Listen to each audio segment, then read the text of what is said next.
Chapter 488. Just when Watergate saw Tendo Pain flying out, his figure was covered by smoke. His figure immediately flashed and stood close to Tendo Pain.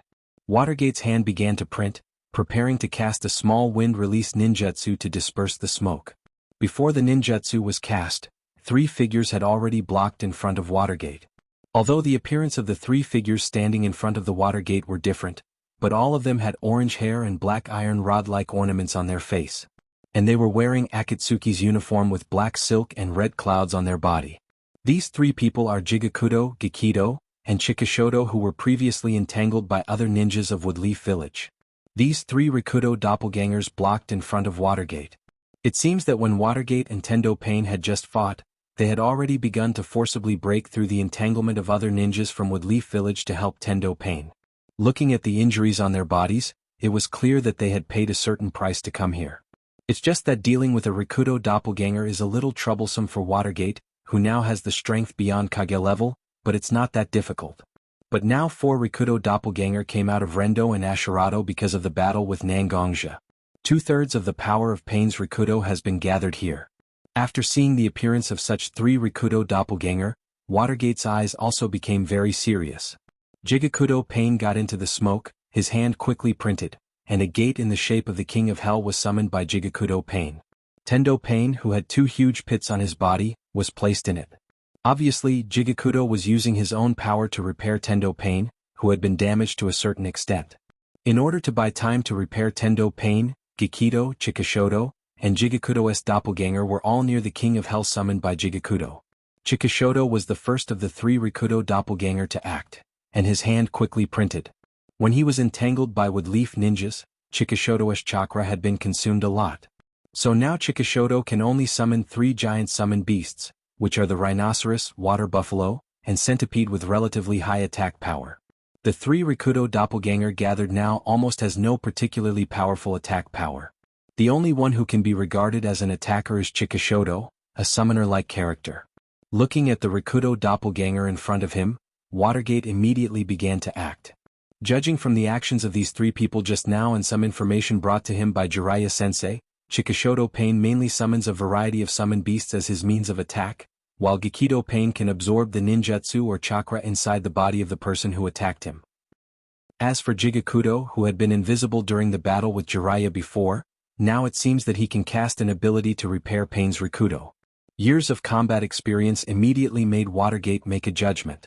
He must first defeat this Jigakudo Pain with the ability to repair, otherwise he will face more trouble. Now that he had judged his target, Watergate naturally acted immediately.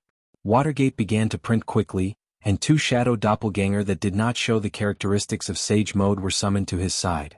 Although there is no Senjutsu chakra in his body, these shadow doppelganger can also cast Flying Thunder God Jutsu. Although they didn't speak, Watergate and his shadow doppelganger were telepathically connected. At the same time, the 2 shadow doppelgangers used Flying Thunder God Jutsu to arrive on top of the rhinoceros and water buffalo summoned by Chikishodo. Although the rhinoceros and water buffalo frantically struggled to get rid of the ants on top of their heads, Minato's 2 shadow doppelgangers attached chakra to their feet and firmly stood on top of the rhinoceros and water buffalo, these 2 huge summon beasts.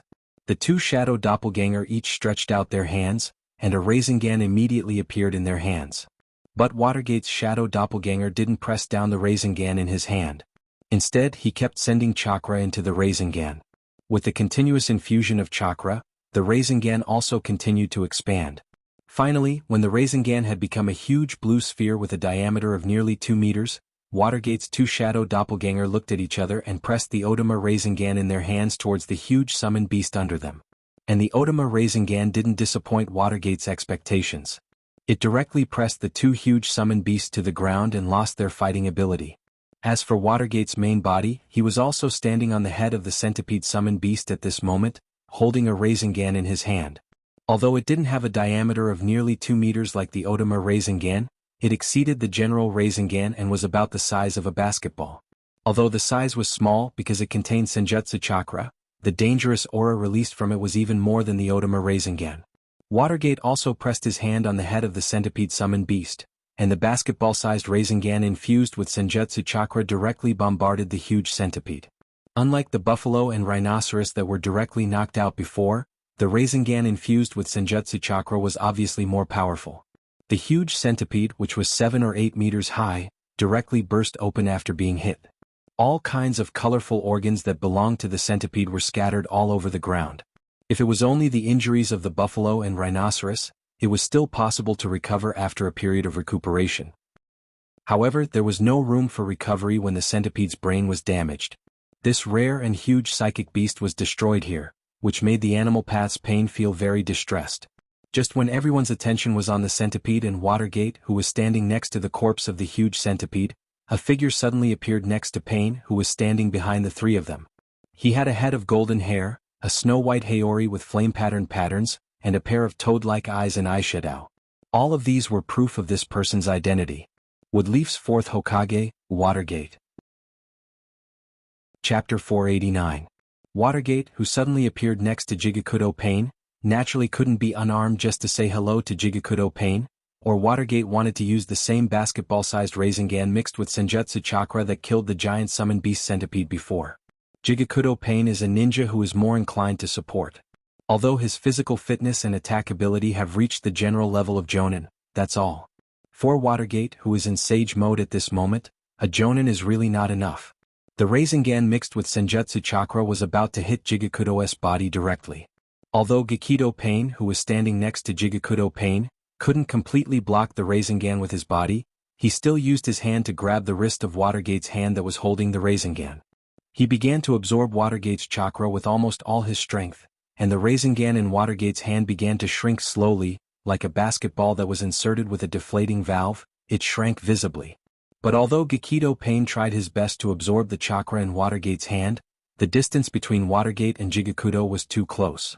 When the basketball-sized Rasengan shrank to the size of a volleyball, it finally hit Jigakudo Pain's body.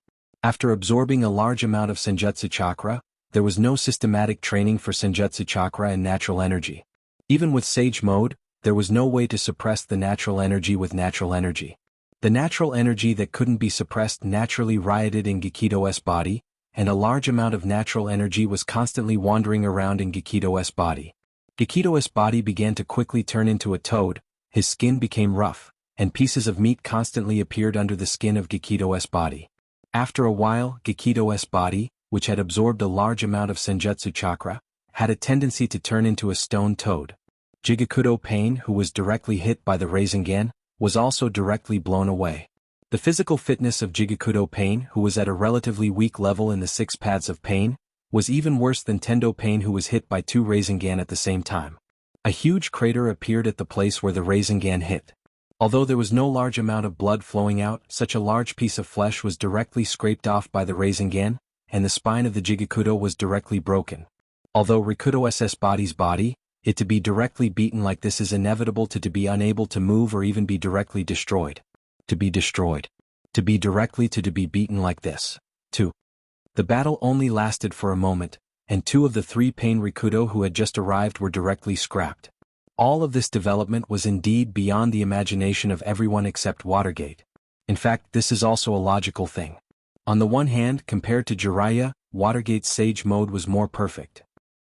Watergate's own stronger body and more skilled and perfect Sage mode undoubtedly allowed Watergate to obtain far more power than Jiraiya had after entering Sage mode. After seeing Watergate, Pain didn't fully recognize the difference between Watergate and Jiraiya. At first he even wanted to use Tendo Pain to block Watergate, who entered Sage mode, which was undoubtedly a very obvious mistake. After that, because of the distribution of combat power, the Rikudo doppelganger that came to support did not have the powerful attack power to block Watergate. Under Watergate's strategy of diversion, it seemed that they couldn't react in time. And because Gakido was eager to rescue Jigakudo, he directly absorbed Senjutsu chakra, which contained natural energy, into his body. It can be said that Watergate's action had an unexpected gain. Just like that, this wave of reinforcements turned into a perfect gift, allowing the water sect to earn a lot of money.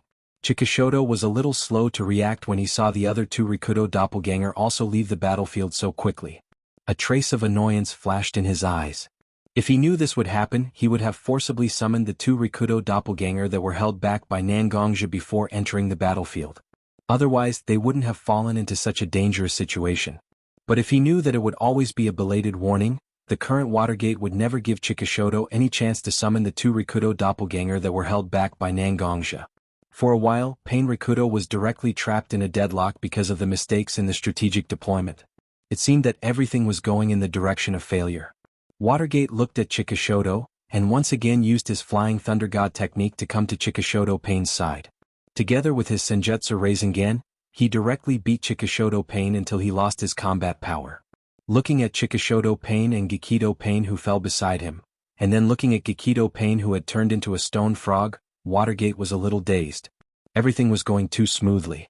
As long as he could break the King of Hell's face summoned by Jigikudo Pain and directly eliminate Tendo Pain in it, then go to Nangongja's side and kill the last two Rikudo doppelganger and the damn person who released Ninetails back then, this farce of invading Woodleaf would end. It's just a pity that the Woodleaf civilians and ninjas sacrificed when Pain used Super Shinra Tensei. Thinking of this, Watergate's eyes were also uncontrollably full of anger, and the chakra in his body also surged quickly. A Rasengan was produced in Watergate's hand. Watergate kept pouring his Senjutsu chakra and Futon chakra into the Rasengan in his hand. A large number of chakra poured into the Rasengan, and the Rasengan continued to expand. But unlike the Otama Rasengan used by Watergate's shadow clone before, the Rasengan in Watergate's hand at this moment was not simply expanding, but was constantly being molded and expanded. As Watergate slowly raised his hand above his head, a huge four-leaf pinwheel chakra shuriken appeared in Watergate's hand. This was the ninjutsu that Watergate and Naruto developed together before, which contained chakra's transformation and qualitative change, Senjutsu of Futon, Rasen Shuriken. The huge Rasen Shuriken in Watergate's hand immediately flew out of Watergate's hand under the wave of his arm, shooting straight in the direction of King of Hell's Fae. First destroy King of Hell's Fae, then destroy Tendo Pain in it? This is too troublesome and a waste of time, isn't it? So Watergate decided to directly destroy both. Chapter 490. Jiraiya, who was at the outermost edge of the battlefield, watched his disciple defeat his other disciple's 6 clones one by one. His heart that had been hanging began to slowly relax, but he didn't know why he had mixed feelings in his heart. This was a battle of life and death between his 2 disciples. Any sensei who saw such a battle couldn't keep their inner calm, right? After the huge storm caused by the Rasen Shuriken attack dissipated, Watergate glanced at the place where Pluton's summon was originally located. After judging that Pluton's summon and Tendo Pain had been completely destroyed, he slowly walked to Jiraiya's side. He helped Jiraiya, who was sitting on the ground, up and said with a little concern, "Jiraiya-sensei, are your injuries okay?" With the help of Minato, Jiraiya finally stood up. He looked at his arms and legs, nodded to Minato and said with a little bitterness, "I'm sorry but I can't do that. Not bad, at least I saved my life."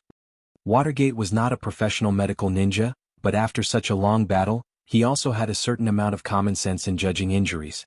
Jiraiya's left arm and right leg were now instinctively trembling because of the injury.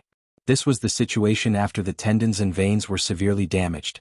After hearing Watergate's inquiry, the little slug attached to Jiraiya's body also said to Watergate with a little worry, "Jiraiya-sama's injuries are still not very optimistic.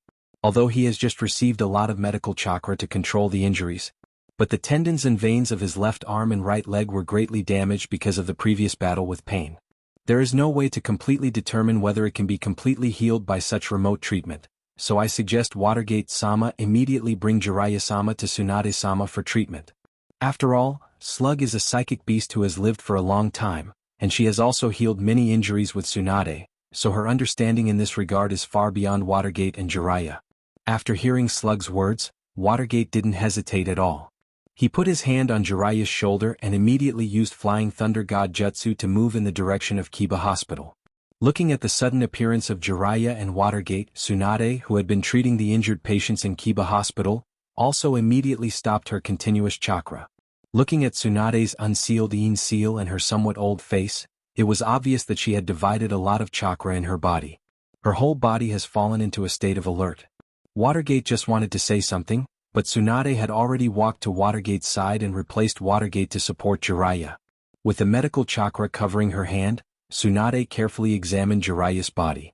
Of course, the left arm and right leg that seemed to be the most seriously injured were also explored by Tsunade. Tsunade's tired face frowned slightly at this moment. Obviously, Jiraiya's injury was not so ideal.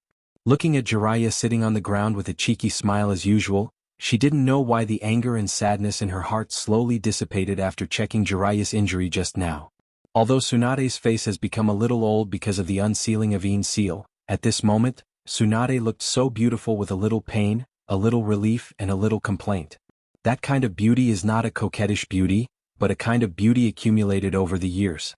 This kind of beauty was naturally seen by Jiraiya, and in Jiraiya's eyes, this kind of beauty was infinitely magnified. Jiraiya stretched out one of his hands and gently hugged Tsunade in his arms. Although he didn't speak, everything looked so beautiful. Tsunade stretched out her hand and didn't use the strange force she always used. Instead, she gently knocked on Jiraiya's forehead and said to Jiraiya with a bit of reproach, "You're still the same as when you were young. You shouldn't show off when you shouldn't. Look at what you've done now." In fact, when watching Watergate and Pain fight before, Jiraiya also explored his body to a certain extent. Although when Watergate asked, Jiraiya kept saying that it was no big deal, Jiraiya knew that his left arm and right leg were completely unable to pass through the chakra at this moment. He couldn't even use his strength to move them. Although Tsunade's medical ninjutsu is very powerful, there is no way to disperse the special power of Rinnegan that has been blocking his veins and destroying his body. His left arm and right leg are actually completely useless at this moment. Even if Tsunade does her best to treat him, she can only save his left arm and right leg. If he is lucky, his left arm and right leg may be restored to the level of a normal person. But want to continue to walk in the ninja world as a ninja? Don't think about such a thing. In short, Jiraiya is useless. Although Watergate, who was standing on the side, heard a little vague, he had vaguely guessed Jiraiya's physical condition. Although it was difficult to accept, Watergate couldn't help but feel a little lucky for Jiraiya. After all, his long ninja career is finally over, and his sensei can finally live a normal life. In fact, it's not a bad thing. Watergate once again launched his Flying Thunder God Jutsu and left his sensei and Tsunade's side. Such a sad but somewhat fortunate environment, Watergate couldn't accept it. And now there are two Rikudo-S doppelgangers active in the Woodleaf area, and the bastard who released the Nine Tails is also nearby. Watergate can't be at ease if he doesn't defeat these two Rikudo-S doppelgangers and kill the bastard with the mask. Jiraiya also said before that Pain Rikudo is not the real leader of Akatsuki. It's just Nagato's doppelgangers who used the power of his Rinnegan. Nagato should be controlling his Rikudo-S doppelgangers near the Woodleaf area at this moment. If possible, Watergate also hopes that he can kill Nagato directly. If Akatsuki can collapse, it would be great. Even if Akatsuki doesn't collapse because of this, it will also suffer a huge blow. Why not? Chapter 491. Nangongja's Calamity Sword was constantly being used by Nangongja as he withstood the barrage of bullets from Shura Dao Pain. Some of these sword techniques were found and practiced by Nangongja from the ancient books of the Blood Cloak Pavilion. Some of them were developed by Nangongja based on his many years of combat experience. The swordsmanship he learned from the ancient records was indeed very exquisite. However, no matter how Nangongja memorized the swordsmanship in his heart and applied it to his fingers, he still felt a sense of discomfort.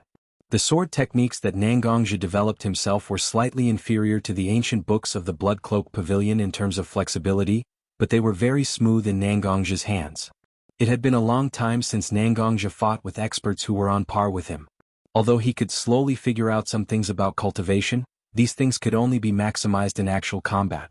Now standing opposite of Nangongja, Mortal Realm Pain and Azura Realm Pain were the test stones that Nangongja had found for himself.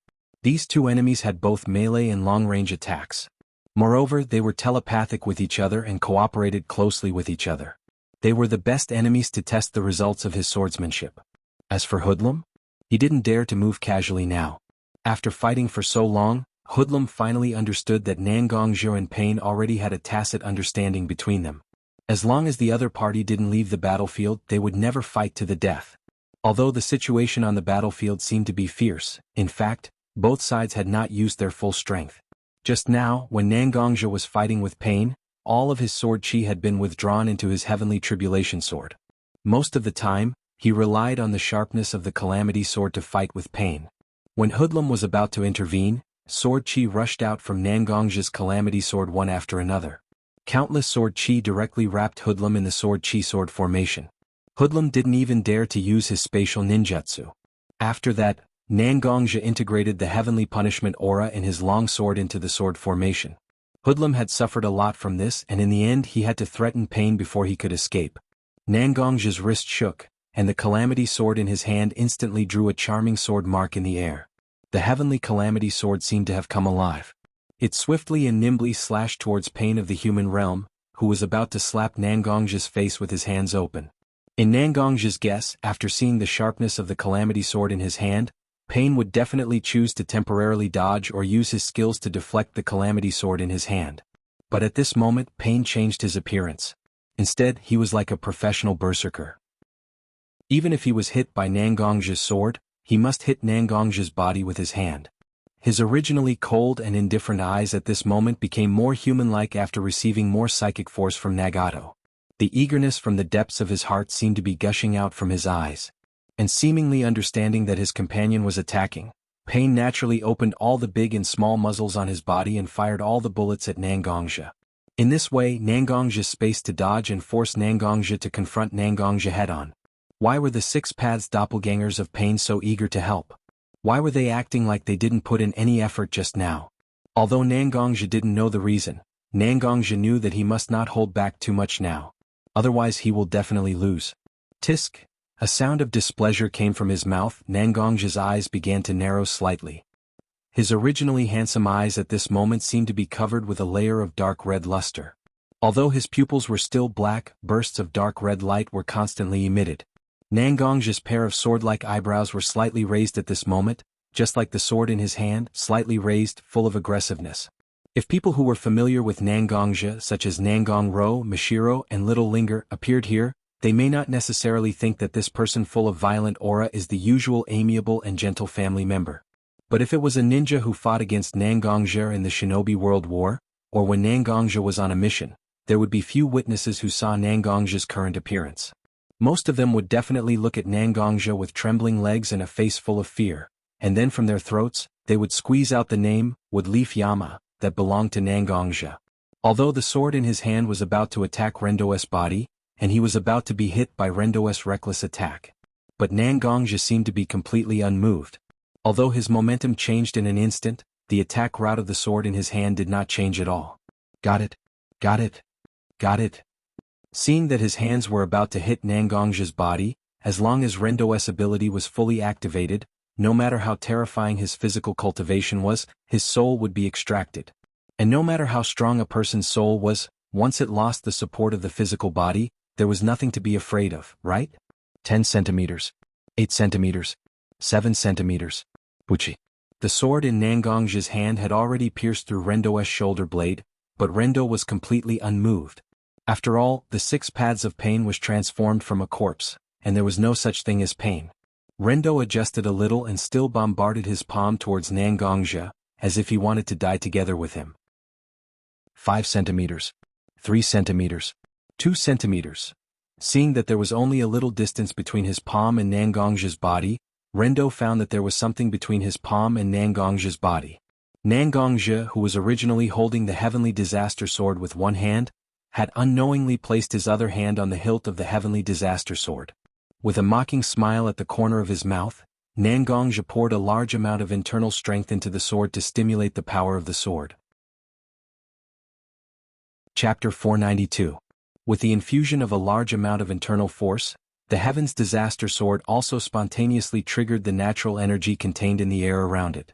With the Heaven's Punishment aura contained in its body as a primer, a large amount of internal force and natural energy were converted into Black Heaven's Punishment Thunder. Bolts of black lightning constantly surged on the Tribulation Sword and poured into Pain's body for a long time. The destructive Heaven's Punishment Thunder constantly destroyed Pain's body, and these Heaven's Punishment Thunder also spread from the Heaven's Disaster Sword to Nangongja's body. After being with the Heaven's Disaster Sword for many years, Nangongja also had an extremely high resistance to the Heaven's Punishment Thunder contained in it. For a period of time, he could still withstand the effects of the Heaven's Punishment Thunder wandering in his body, but Pain was different. A large amount of Heaven's Punishment Thunder was injected into his body, directly causing Pain's body to begin to carbonize from the inside out. In just a few seconds, the surface of Pain's body also became a layer of charred black.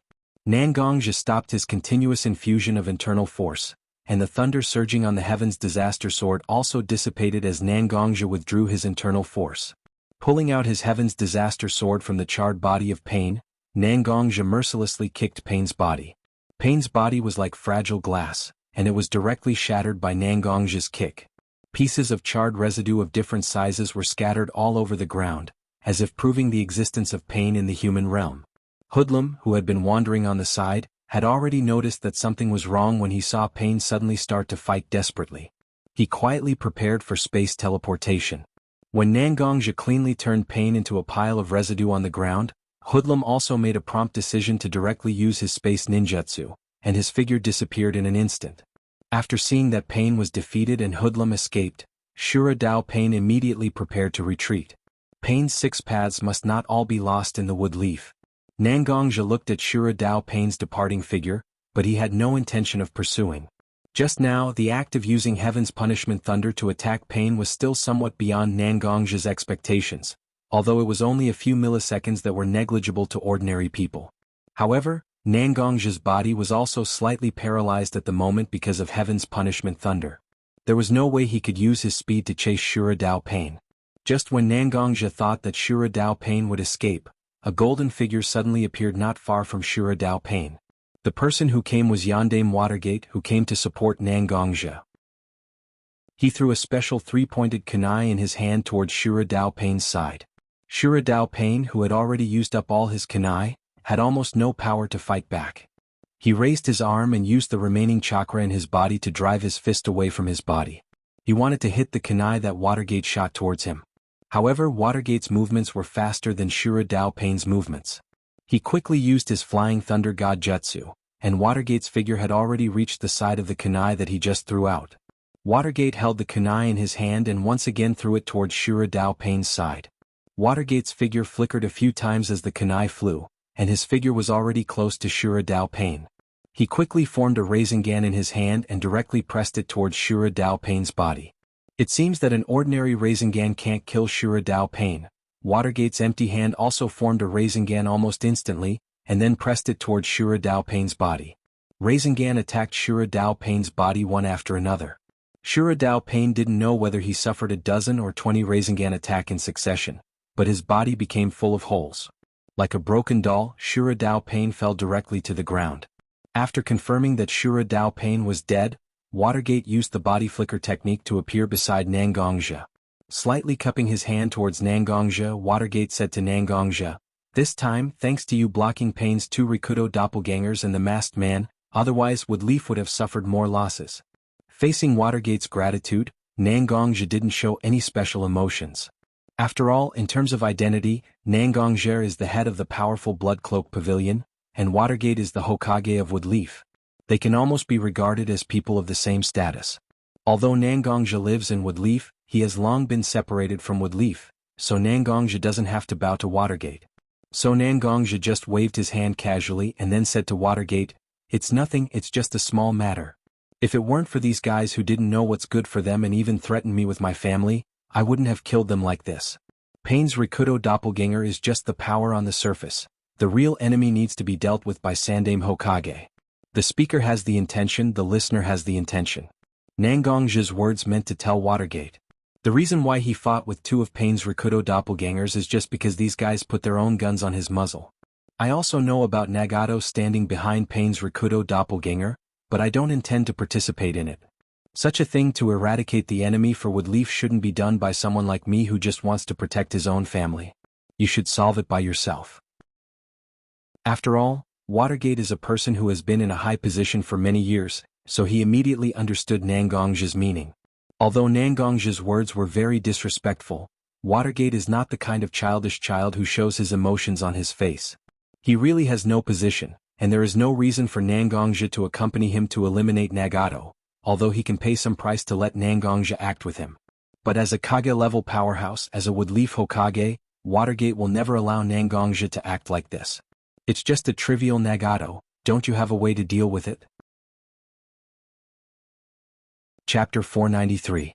Seeing that Minato seemed to have understood his intentions, Nangongja didn't stay any longer. Instead, he walked in the direction of his home.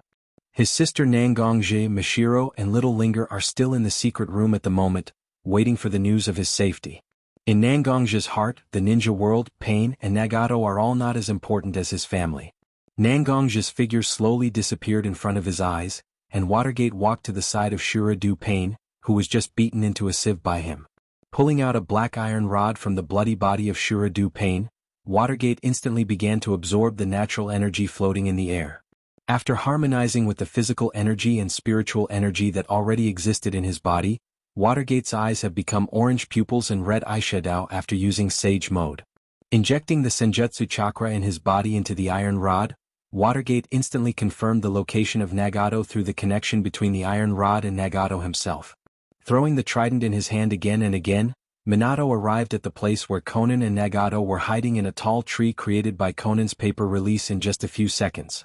Conan and Nagato in the giant tree also quickly noticed Watergate's uninvited attack. Conan raised her foot, obviously wanting to fight with Watergate to buy time for Nagato to evacuate. But just as Conan was about to go out, Nagato raised his hand and blocked Conan.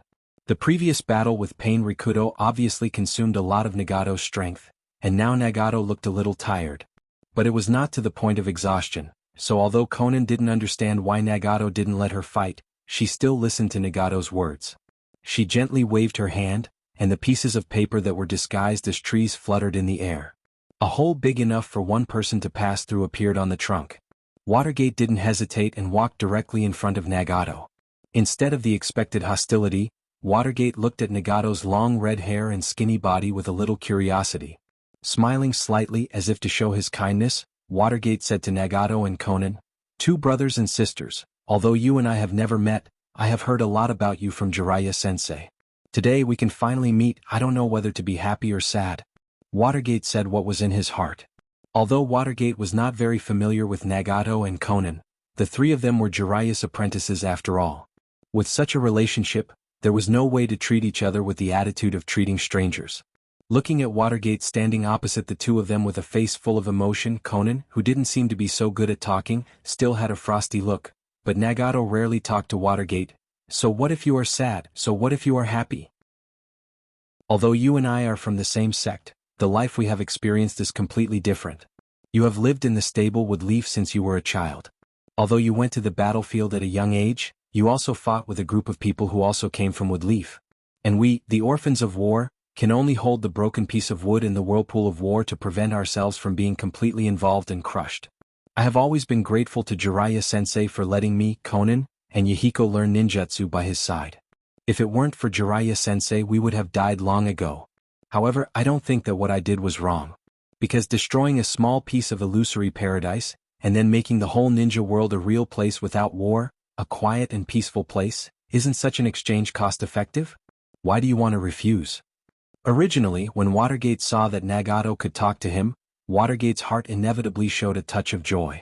Although Nagato did destroy a large part of Woodleaf, and many people were seriously injured or even lost their lives under Nagato's attack, but with timely rescue and evacuation, such people accounted for a small number of people. As a Hokage, the most important thing to do is not to let your emotions overwhelm your reason. He needs to consider not only his own feelings, but also the interests of Woodleaf.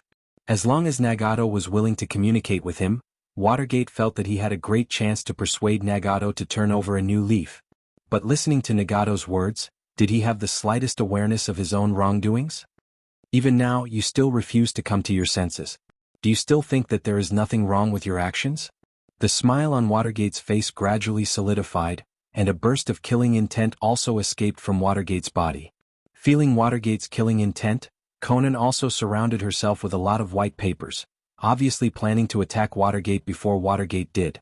After hearing Watergate's words, Nagato, who was questioned by Watergate, became more indifferent and silent. "Wrong? I don't make mistakes. I'm the one who inherited the eyes of the Rikudo Sennin. I'm a god walking in the world. The decisions I make are never wrong. On the contrary, they are the best choice for the shinobi world. Whether it's with Leaf or other ninja villages, they keep saying that they love peace. But which one of the 3 great ninja wars didn't start between the 5 great ninja villages? Because of your conflicts of interest, the entire ninja world is dragged into the quagmire of war. Isn't that wrong? In that case, it's better to let me trigger a more large-scale war, and then let everyone see the great power that they can't disobey. Succumbing to power, fearing power, only such power can truly bring peace to the shinobi world." With that said, Nagato's eyes were filled with a fanatical emotion. Watergate knew that even if he said more, there was no way to change Nagato's mind. The only thing he could do was to defeat Nagato and Conan, who were standing opposite him at the moment. Chapter 494. The atmosphere between the two sides instantly became tense. Watergate's body exuded a powerful aura, and the Senjutsu chakra almost overflowed from Watergate's body. The white flame-lined Haori on Watergate's body was fluttering in the wind.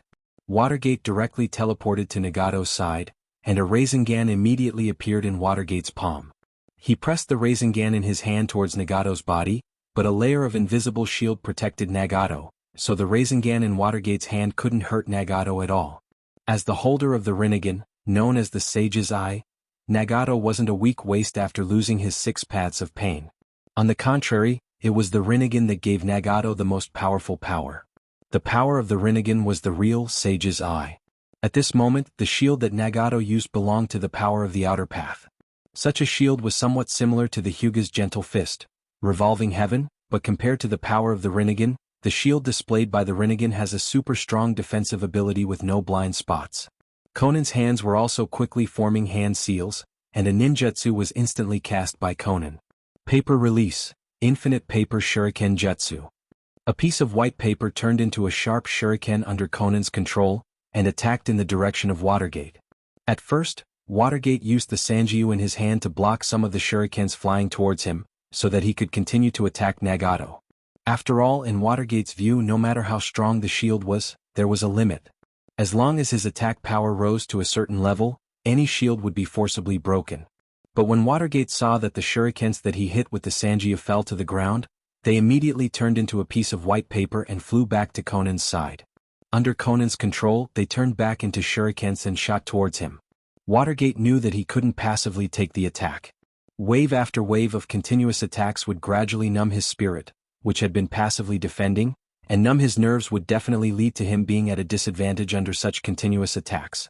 So Watergate immediately used his body to retreat, letting himself out of the attack range of the paper release. Infinite paper shuriken. After seeing Watergate retreat, she also stopped her infinite paper shuriken jutsu. The paper that turned into paper shurikens turned back into a piece of white paper suspended beside Conan. Conan casually waved her hand, and a white paper pillar wrapped in white paper appeared beside Conan. It was so white that it almost looked like a human. Conan looked at Nagato beside her with a questioning look in her eyes. Obviously, this human-like object wrapped in white paper was very meaningful to both Conan and Nagato. After a short silence, Nagato also nodded to Conan, seeming to have made a decision. After receiving Nagato's instructions, Conan's hand waved elegantly like a conductor in a concert. Pieces of white paper continued to fall from such a humanoid white paper pillar. As the white paper continued to fall, the humanoid figure hidden in the white paper finally revealed his appearance. He had short orange hair, special eyes formed by ripples, and black metal rod-like ornaments on his face and body.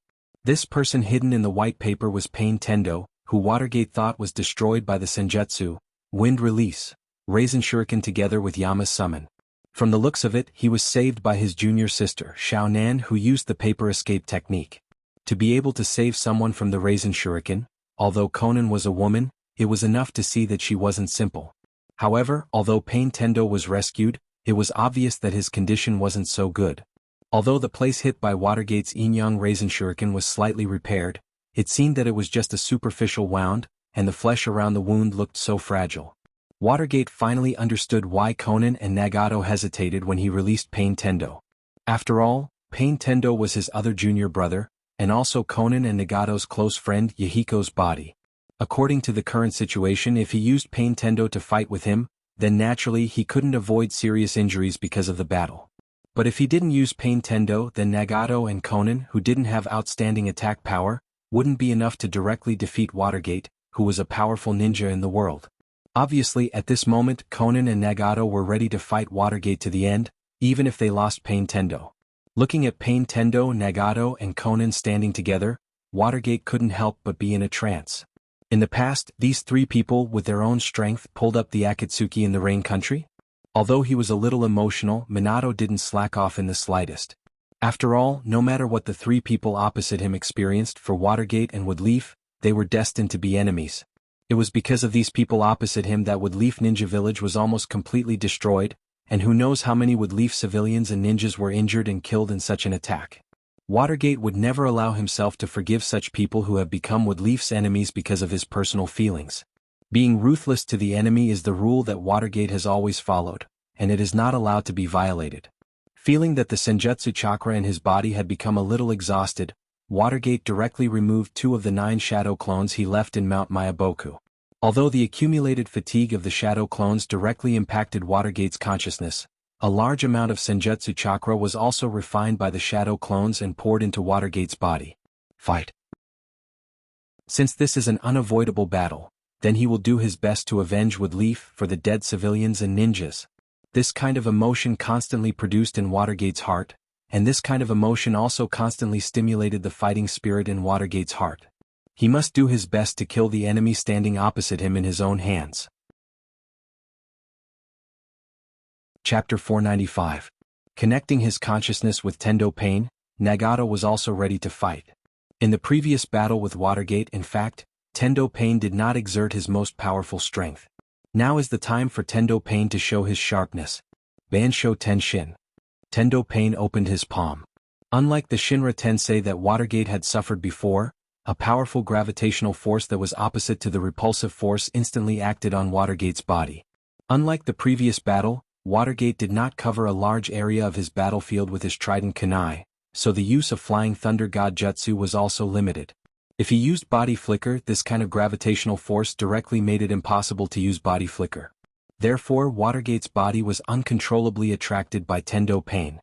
Conan watched Watergate's body being attracted by Tendo Pain, and quickly used her paper release, God's Origami Jutsu, to control the white paper to form a pair of huge wings behind her. Unlike the wings used to fly before, this time the wings formed by Conan through paper release, God's Origami Jutsu, were thinner and sharper. Lowering her body slightly, Conan looked at the position of Watergate, and Tendo Pain also stopped his Bansho Tenshin at the right time and directly waved his arm. The white paper wings behind him also slashed fiercely in the direction of Watergate with Conan's arm. Looking at the white paper wings slashing towards him, Watergate also saw how sharp such an attack was. He tried his best to control his body, holding the trident kunai and using the inertia brought by gravity to collide with Conan's wing slash. Although Watergate's own trident kunai was made of special materials, it was slightly weaker against Conan's wings. After slightly resisting Conan's wing chop, Watergate's sturdy 3-pointed kunai in his hand was directly cut in 2. But this brief resistance gave Watergate a chance to dodge. He tilted his body slightly and dodged Conan's wing attack. Taking advantage of the inertia on his body, Watergate directly used Body Blink to appear beside Pain. Shinra Tensei. Seeing that Watergate wanted to fight in close combat with himself, Tendo Pain also unambiguously used Shinra Tensei to send Watergate flying. Watergate already knew that Shinra Tensei had a cooldown. Nagato and Conan knew it, but Nagato still controlled Tendo Pain to cast Shinra Tensei. Obviously, he was ready to deal with Watergate's attack. Conan, who had just used Wing Chop, obviously also consumed a lot of chakra, so at this moment Conan obviously had no way to cast a very powerful ninjutsu.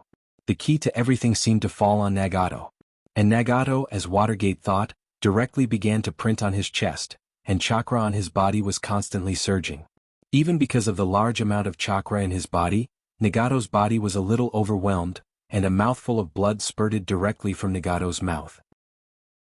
When Conan, who was wandering on the side, saw Nagato so desperate, there was an inevitable look of worry in her eyes.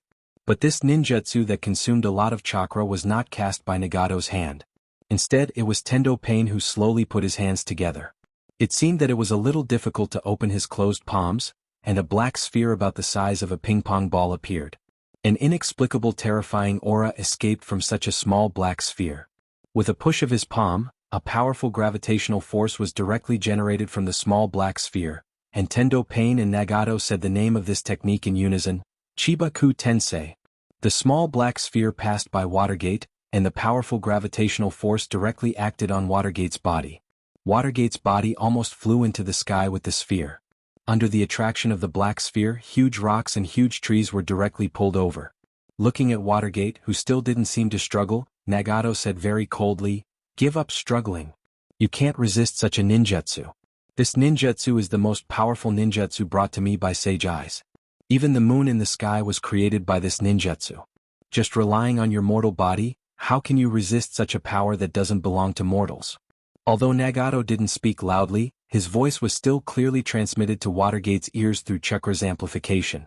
Watergate wanted to say something to refute Nagato, but a huge stone flew towards Watergate. Watergate could only quickly condense a Rasengan in his hand to smash the stone flying towards him. However, after the rock was smashed, it turned into small pieces of stone. The small size and the strong gravitational force that did not change made the stone move even faster. An ordinary stone has become as threatening as a shuriken thrown by a ninja at this moment. And Watergate's body was also very difficult to control because of the gravitational force from the black sphere. The stone directly hit Watergate's body. Even if Watergate was in sage mode, he still suffered a certain degree of injury. And such an injury, under the strong gravitational environment, naturally accelerated the bleeding. Although sage mode can make Watergate's wound heal quickly, even a short period of time before the healing, a lot of blood gushed out. Pieces of rocks and trees kept flying towards the place where the small black sphere was located. It didn't take long for Watergate's body to be completely wrapped by these rocks and trees. A sphere that was almost a miniature version of an asteroid was suspended in the sky, looking very imposing. Casting Chibaku Tensei was also a huge burden for Nagato. After feeling that Watergate had been completely wrapped in it and was squeezed for a while, Nagato also released his control of Chibaku Tensei. Like a meteorite falling, the huge sphere formed by Chibaku Tensei fell directly from the sky. A huge shockwave far beyond the previous Shinra Tensei cast by Tendo Pain was directly generated, as if the world was shaking because of such a fall. Chapter 496. A scene like a natural disaster was created by Pain's ninjutsu. The huge crater on the ground and the smoke in the sky proved how powerful such an impact was. Even though Minato barely managed to survive the black gravitational sphere, it was still unknown whether he could keep his life after receiving such a huge impact. Although Nagato has full confidence in his Chibaku Tensei, he still wants to see with his own eyes whether a powerful enemy like Minato really lost his life under such a blow. Enduring the discomfort in his body, he quickly completed a ninjutsu. Nagato pushed his hand in front of his body, and a huge gust of wind appeared. Wind release, great breakthrough. Although it was just a simple C-class ninjutsu in the hands of Nagato, such a low-level ninjutsu showed the power to turn something rotten into something magical. The strong wind blew towards the place where the smoke was, and the thick smoke was almost all blown away by the wind in an instant. In the middle of the smoke, a figure fell to the ground. The white Haori with flames on his body had become tattered at this moment, and Watergate's face was also gray, and there was even a trace of blood at the corner of his mouth. Although Watergate's eyes were bloodshot, and his body was tattered, and many places were even stained with blood at this moment, Watergate was obviously not defeated by Pain's blow. How is this possible? This is the strongest ninjutsu belonging to the Sage's Eye. Nagato looked at Watergate standing in the middle of the crater, and for a moment he was in a trance. After all, the impact of such a scene on Nagato was too great. Chibaku Tensei was a ninjutsu used by the Rikudo Sannin to seal the Jubi and create the moon. Although there was still a certain gap between his strength and the legendary Rikudo Sannin, Nagato believed that he had just used 10 or 20% of the power of Chibaku Tensei. Even so, there was no way to get rid of Watergate? In Nagato's mind, such a situation was simply unachievable. Watergate, who was standing in the middle of the crater, did not feel good either. After all, the power of the Chibaku Tensei was real. After being controlled by gravity, Watergate had been subjected to the impact of the boulders and trees on the ground, as well as the strong pressure generated by the gravity combined with the debris on the surface. In order to ensure that his body did not suffer too much damage, Watergate had almost exhausted all the shadow clones he had left in Mount Mayaboku. But at the same time, a large number of chakra immortal techniques from his shadow clones allowed Watergate to survive the powerful pressure and the subsequent impact, and even retain a certain amount of combat strength. On the contrary, Nagato and Pain had become injured, and they had almost lost too much combat ability. Conan, who was not so outstanding among the three, had to take on the main combat task at this moment. Although Conan's paper release was very strange and had many wonderful uses, in the end it still had some disadvantages. For Watergate, it was not very strong in defense and attack, and although Conan could control the paper with ease, but because of the limitations of the paper itself, she could not be very fast and fierce. Such shortcomings may not be so obvious when facing other enemies, but when facing Namikaze's Minato, who was known for his speed, it was enough to become a fatal weakness. Just when Nagato was still carefully staring at Watergate standing in the crater, and thinking about how to deal with it, Watergate's figure suddenly disappeared. In the next moment, Watergate was already standing near Nagato, holding a Rasengan mixed with Senjutsu chakra in his hand, and directly pressed it on the black seat-like thing with rollers under Nagato's body. This black seat itself was made by Nagato with his own Rinnegan and chakra. It was the same thing used by Rikudo's clone to transmit spiritual force and Chakra's iron rod. Naturally, it had a defensive power beyond ordinary ninja tools. But at this moment, under the attack of Rasengan in Watergate's hand, it seemed a little fragile. Under the powerful attack, pieces of black debris floated in the air, and these things were originally specially made by Nagato to control Pain's Rikudo. Now that they were directly blown into pieces by Watergate, they naturally lost their original role. Tendo Pain, who was standing on the side, was like a puppet that had lost the control of Chakra's threads at this moment, and he collapsed on the ground. Konan watched Nagato fly out directly, and finally she couldn't maintain the coldness on her face. With a face full of anxiety and worry, Konan urged the wings behind her in the direction of Nagato and quickly rushed in the direction of Nagato. But how could Watergate let Konan come to the side of Nagato, who had almost lost his ability to move? So he directly took out two Sanju kunai from his ninja tool bag, one in the direction of Nagato, and the other in the direction of Konan.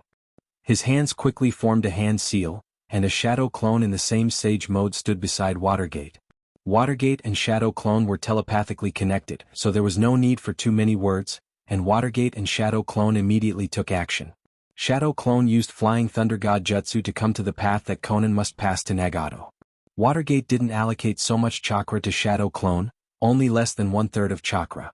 But after all, Shadow Clone is not a real life, so there are fewer taboos in the battle. Watergate wants his Shadow Clone to do its best to block Konan, so that Konan can't come to Nagato's rescue. Watergate's main body also used Flying Thunder God Jutsu to come to Nagato's side at this moment.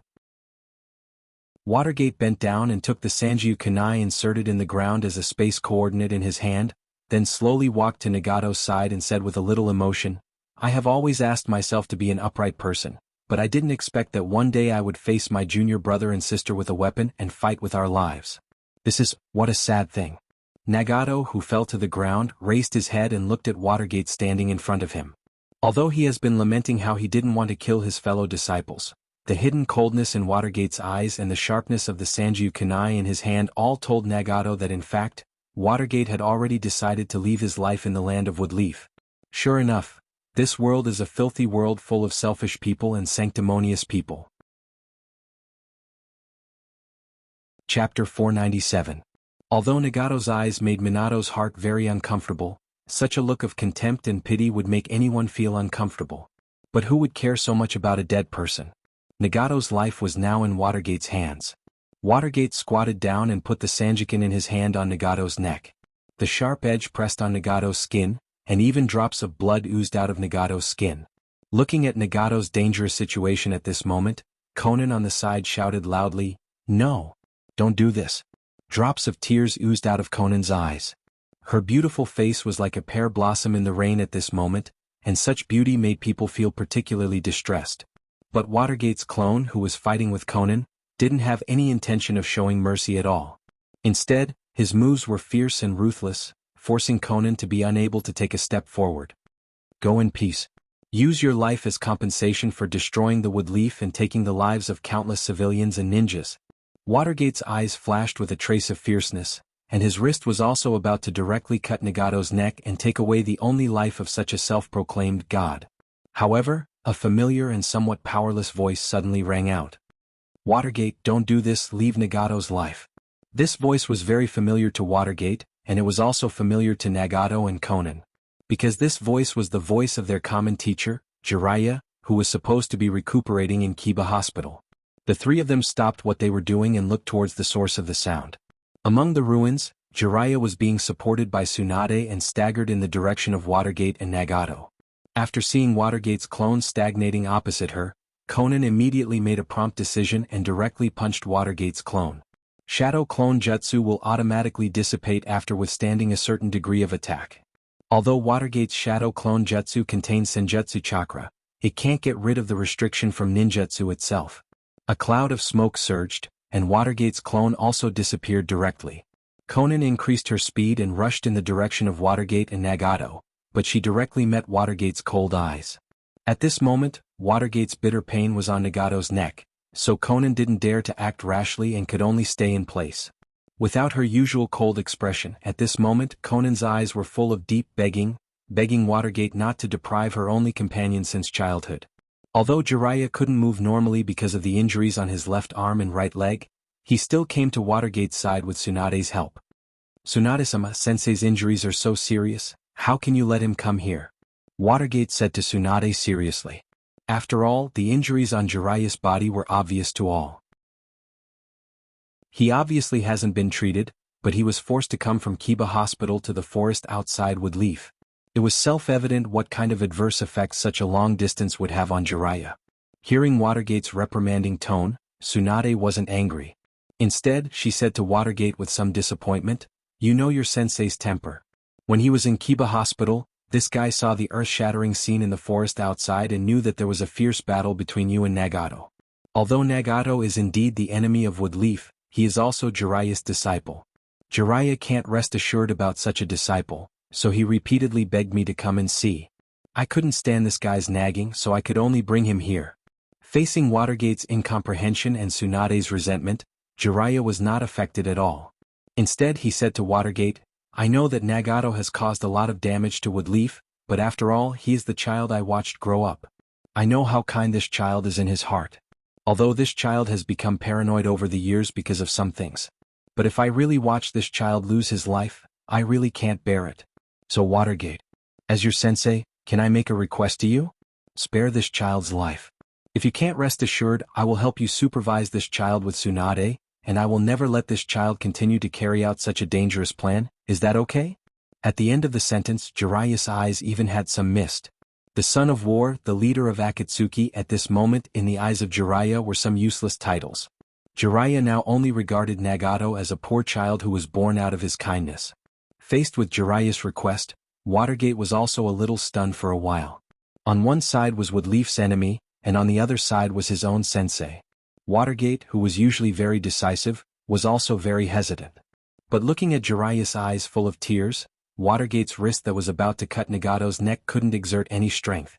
But after a while Watergate's eyes flashed with a hint of decisiveness. Apparently he had made a decision. He quickly slashed Nagato's wrists and ankles with the Sanjiu in his hand. All the tendons of Nagato's hands and feet were cut off. A huge pain suddenly hit him, and Nagato almost couldn't suppress the urge to scream, but before he could, Minato quickly reached his hand to Nagato's eyes. Don't. Nagato seemed to be aware of what Minato wanted to do, and he suddenly suppressed his wail, and he could only shout at Minato with a little powerlessness. But Watergate still looked unmoved, and directly took out the 2 Rinnegan in Nagato's eye sockets. He took out a glass bottle from the ninja tool bag behind him and put a pair of Rinnegan in it. Although there was no potion in it to keep the eyes from diseased, it was the only thing he could do at this moment. Seeing that Nagato's Rinnegan was taken out, Conan became crazy, and for a while she just wanted to come forward and fight Watergate. However, Minato once again put his kunai on Nagato's neck, and Conan also became wary of shooting the rat for fear of breaking the vases. Although the Rinnegan was taken away, although the tendons of his hands and feet were cut off, Nagato was at least alive at this moment. If Nagato lost his life because of her impulsiveness, Conan wouldn't be able to forgive herself. Chapter 498. After finishing all this, Minato winked at Tsunade, who was standing beside Jiraiya. Obviously he hoped that Tsunade could come over and properly treat Nagato, who had his tendons cut and eyes taken away by him. After all, he couldn't let Nagato die from excessive blood loss, right? Tsunade also understood Watergate's meaning and came to Nagato's side, her palm covered with the transformed medical chakra.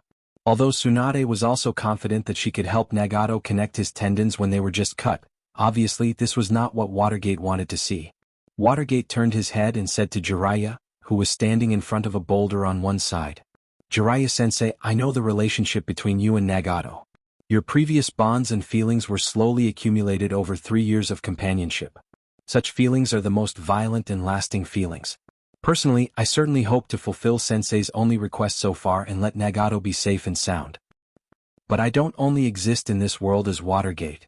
I'm Watergate, but I'm also a ninja, and I'm also the Hokage of Woodleaf Ninja Village. Because of my identity and my duty, I can't let such a hidden danger stay, so I now cut Nagato's tendons and took away his Rinnegan. From today on, the leader of Akatsuki no longer exists.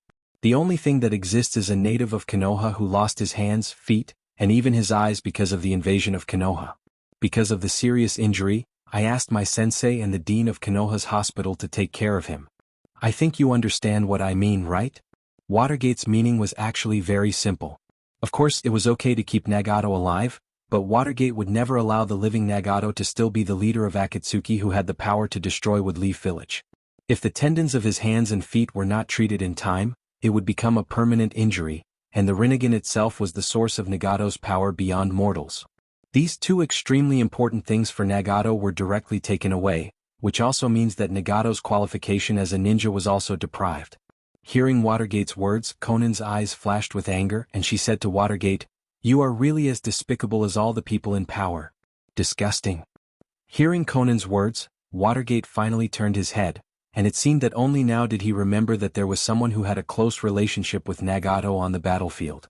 After Shueimen's eyes turned slightly, a trace of coldness and threat flashed in his eyes as he said to Xiaonan, "Don't worry.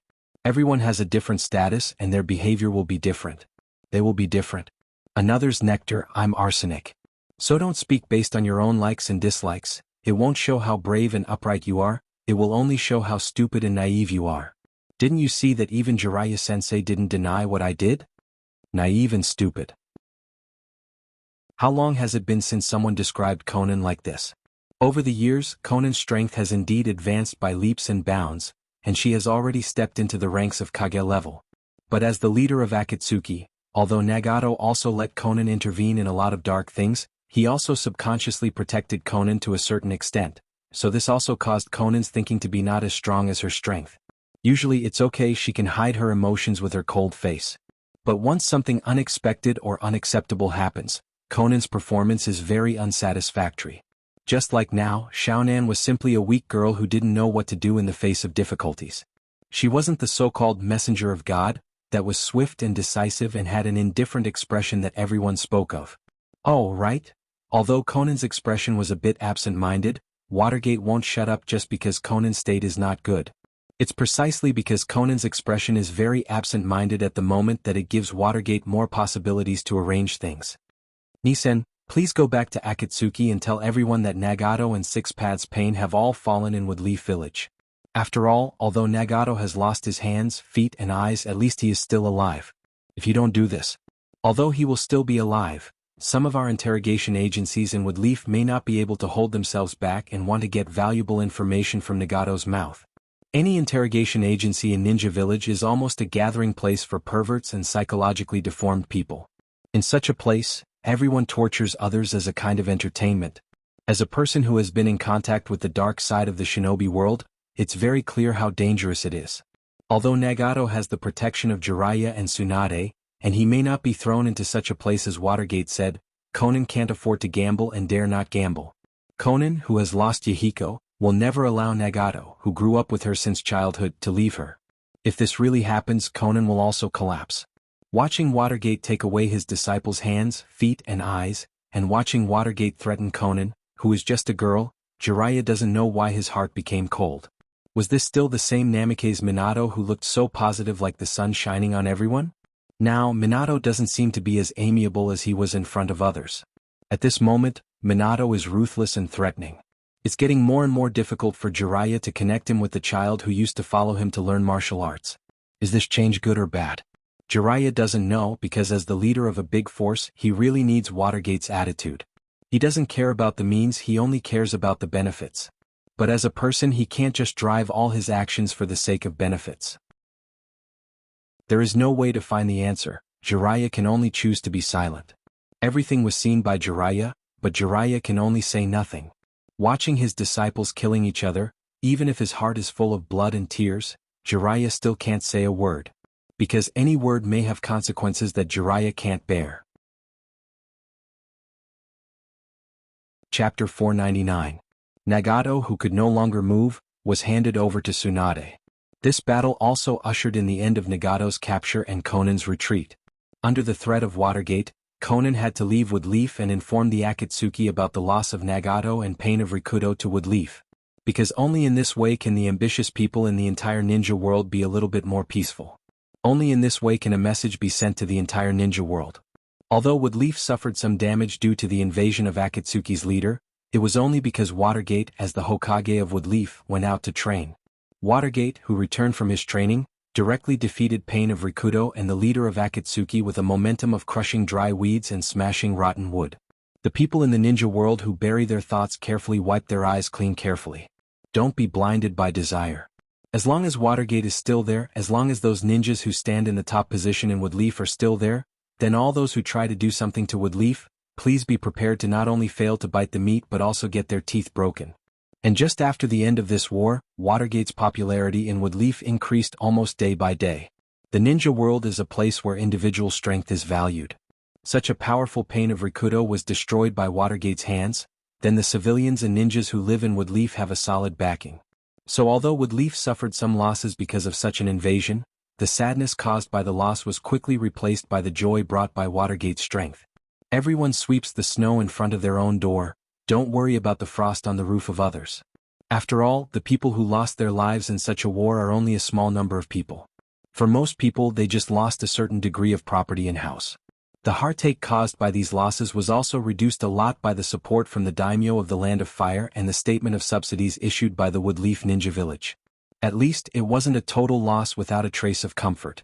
Woodleaf Ninja Village and the Land of Fire have decided to build houses for the residents who lost their houses for free and give them a certain amount of compensation for the war, which made everyone feel a lot better. But after all, this was an invasion that caused a huge impact. Everything that happened wasn't that joyful. On the day of the rescue of the Land of Fire and Woodleaf Ninja Village's statement of compensation, a piece of news swept through the entire Land of Fire. As the representative of Woodleaf Ninja Village, he participated in the Second Shinobi World War and the Third Shinobi World War, the disciple of the Three Generations Hokage, one of the famous Sannin in the Shinobi World War. Jiraiya, one of the famous Sannin in the Shinobi world, was injured during Pain's invasion and caused some old injuries, so he asked Woodleaf Ninja Village to retire. As the fourth Hokage of Woodleaf Ninja Village, Watergate, Namikaze also agreed to Jiraiya's request after several evasions. Nangongja, who had been staying at home and paying attention to the news of the outside world, said with some emotion when he heard that Jiraiya chose to directly remove his ninja identity. Everyone says that Jiraiya is just an idiot ninja who has strength but no brains. But such a person may be a little confused on small things, but he is very smart on big things. Great wisdom may seem stupid, but that's it. Mashiro, who has been accompanying Nangongja to deal with all kinds of intelligence, was naturally beside Nangongja at this moment. He was responsible for recording some of Nangongja's orders and passing them to the Bloodcloak Pavilion. After hearing Nangongja's exclamation, she said with a hint of envy, "That's right. After all, Jiraiya-sama has been fighting for Woodleaf all his life. Now in his old age, he can marry the woman he has loved all his life and get a comfortable life in his old age. It is indeed a smart thing to do." After hearing Mashiro's words, Nangongja slowly shook his head, and then said to Mashiro, "Although what you said is not unreasonable, the reason why I feel that Jiraiya is a smart person is not what you said. Woodleaf became strong because of the pedantry of root, elder group and internal conflicts between large and small families, but it didn't have the potential to suppress the ninja world. After such an invasion, although Konoha suffered some losses, it also made Minato the young and powerful fourth Hokage of Konoha, known as the Hokage. To put it bluntly, in the current Woodleaf, even if the elder group and all the forces of large and small families gather together, they can't withstand a casual order from Watergate. This is the powerful prestige that Watergate has now, this is the great power that Watergate has now, this is the great power that Woodleaf can gather." Hearing this, Mashiro, who has always been smart, also understood the meaning of Nangongja's words, and then Nangongja said, "It is precisely because of the strong power of the fourth Hokage and the strong cohesion of Woodleaf that the Woodleaf will become a powerful organization without any constraints. And such a powerful force appearing in the ninja world is something that no one wants to see. Although on the surface, other ninja villages may not have the power to directly confront Woodleaf, but that doesn't mean that they won't use some insidious means. Just one or two forces may not have a huge impact on the Woodleaf, but when dozens of forces use insidious means against the Woodleaf at the same time, not to cause any losses to the Woodleaf, but just to annoy the Woodleaf. It's enough to annoy the fourth Hokage.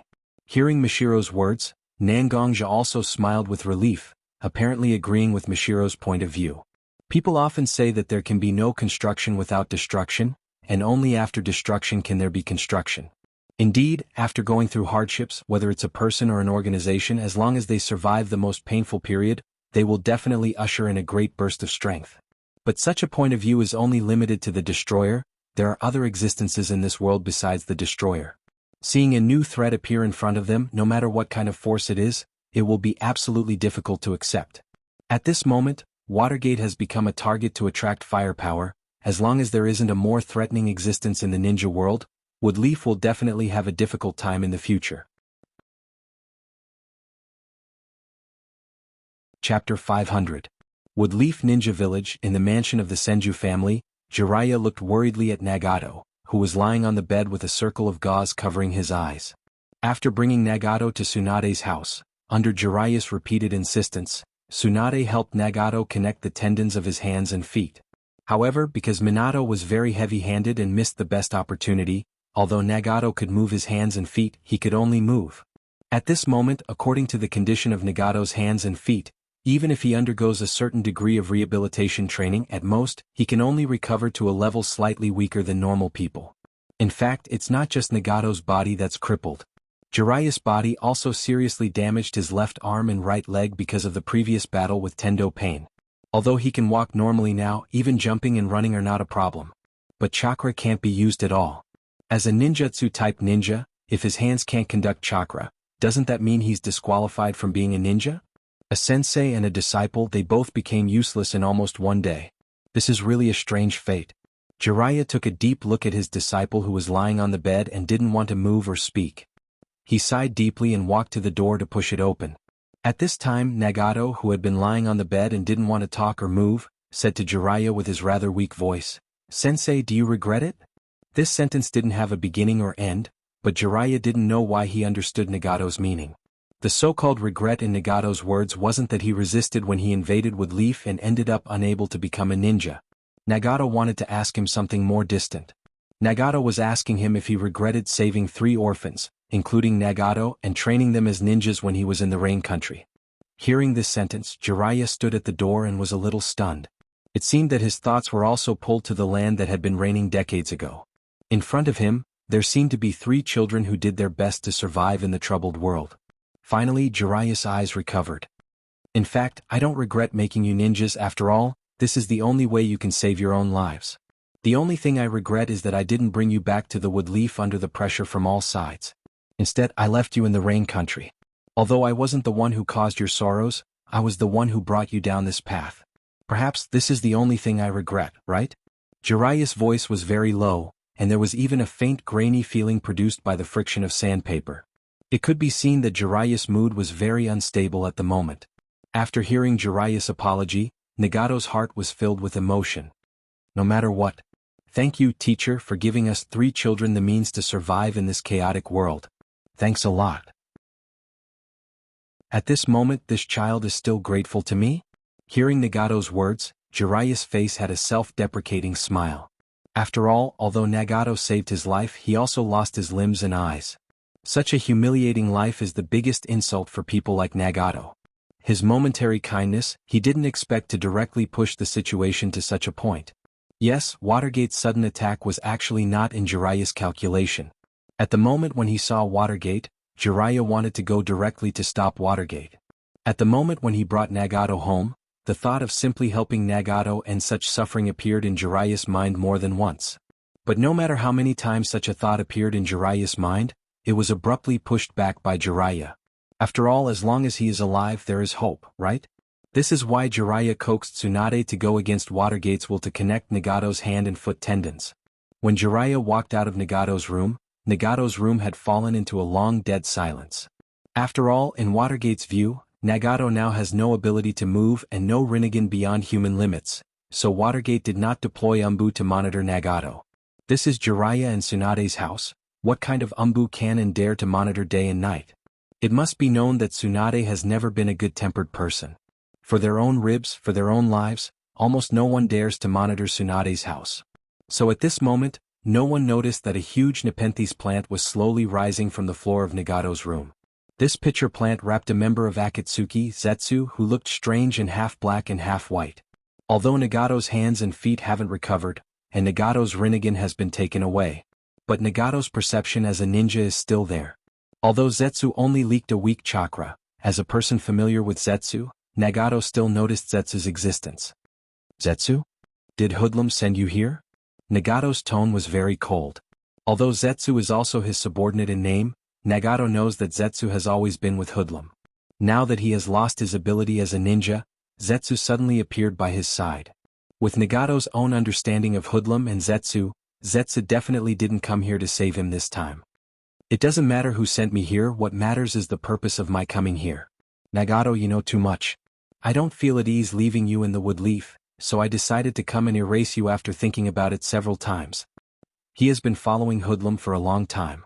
Although he has always liked to talk all kinds of nonsense, he can barely be regarded as a qualified henchman. Zetsu came here to prepare for Nagato out of his own will? Such an answer is beyond Nagato's expectation. It seems that Hoodlum is not so good at ordering Zetsu. Not bad, I actually saw such an interesting scene before my death. I don't know what kind of expression Hoodlum will have when he sees Zetsu's autonomy. Although I may not be able to see it, I believe it will be very wonderful. Chapter 501. When Jiraiya went to visit Nagato again, Nagato had already stopped breathing. Jiraiya carefully examined Nagato's body from top to bottom, but he didn't find any injuries. The only strange thing was probably the 2 lines of blood flowing from Nagato's empty eye sockets that were wrapped in gauze. Jiraiya didn't know what kind of mood made Nagato shed such tears, but Nagato's life was already gone, and everything became meaningless. Whether Nagato chose to commit suicide because he hated his own powerlessness, or he died for all other reasons, Jiraiya didn't want to pursue it. All Jiraiya could feel was the tiredness from the bottom of his heart, and he just wanted to throw away everything and live a peaceful life. After cremating Nagato's body, Jiraiya buried the urn containing Nagato's ashes under a tree in his courtyard. Every day he sat in the courtyard and drank and chatted with Tsunade, living a leisurely life. However, as the 4th Hokage of Woodleaf, Watergate didn't live as carefree as Jiraiya. After the news of his victory over the leader of Akatsuki spread throughout the ninja world, although Watergate gained a huge reputation that he had never had before, he also faced a huge pressure as Nangongja and Mishiro expected.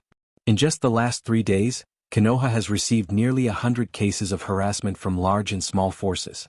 As a ninja who performs various tasks in the ninja world, once they encounter a deliberate difficulty, it will lead to a sharp increase in the pressure of performing tasks. A ninja who was about to carry out a mission to eliminate bandits suddenly found that the bandits hired ninjas who were about the same level as them at a low price to guard them. A ninja who was about to carry out an assassination mission before he took action, his assassination target was notified in advance and recruited a large group of ninjas and guards to protect his safety. Such deliberate difficulties led to a significant decrease in Konoha's mission completion rate. The decrease in the completion rate of the quest also caused a chain reaction. Many people who intended to issue the quest also temporarily changed the ninja village they commissioned. Now Woodleaf indeed has a reputation that other forces can't match, but this reputation also led to the hostility of other forces. Watergate is indeed strong, Woodleaf's high-level power is indeed strong, but it doesn't mean that the basic ninjas of Woodleaf village are also strong. Woodleaf now, although nothing can be seen on the surface, there are already some signs of resentment. And under the investigation of the Umbu under Minato's direct command, Minato also learned that someone is adding fuel to the fire to replace the Hokage. Although such a person behind the scenes hasn't appeared yet, from such a manipulation of public opinion and heart, such a person is definitely not easy. Crash. Watergate looked at the report in his hand, to his heart twos to bottom, his heart's heart to heart. Under his influence was thrown to the floor. To the report to the floor. I'm still too impatient. Watergate stretched out his hand and pressed on his slightly swollen temple. His words were full of inexplicable emotions, which were mixed with anger, regret, and more irritability. After destroying 6 paths of pain, I only thought that my fame would spread all over the ninja world, and my reputation in Woodleaf would rise greatly. But I didn't think about how other forces would react in the face of such a threat. Miscalculation. No plan. Jiraiya-sensei also informed me of Nagato's strange death, which undoubtedly also created a gap between Jiraiya-sensei and me. For a while there was a trace of betrayal around me. Sure enough, it's a good method. Just when Watergate was still immersed in his own distress, Watergate's office door was knocked. As the leader of a ninja village, he must not show any negative emotions in front of his subordinates. Only in this way can he show his majesty. After clearing his throat slightly and adjusting his expression and sitting posture, Watergate said to the door, "Come in." Hearing Watergate's order, the office door was slowly opened. As the think tank of Woodleaf, Shikaku Nara, and the two representatives of the elders of Kiba, Mito Menitis and Zhuan Xiaochun, walked in together. After respectfully saluting Watergate, Shikaku Nara took the lead and said, "Hokage-sama, the mist, the cloud, the sand and the rock have jointly issued a notice to Woodleaf Village to start the 5 Kage Summit." With that said, Shikaku Nara took out a scroll with the seal of the 4 major ninja villages from his arms, stepped forward a few steps, and slowly placed the scroll in front of Watergate. Watergate didn't open the scroll carefully. Instead he looked at Zhuan Xiaochun, Mito Menitis and Shikaku Nara and said, "This scroll must be a lot of useless words. The 3 of you should have already read the content. Why don't the 3 of you explain the information and your thoughts to me?" After hearing Watergate's words, Shikaku Nara, Zhuan Xiaochun and Mito Menitis looked at each other, and the older Mito Menitis stepped forward and answered Watergate's question.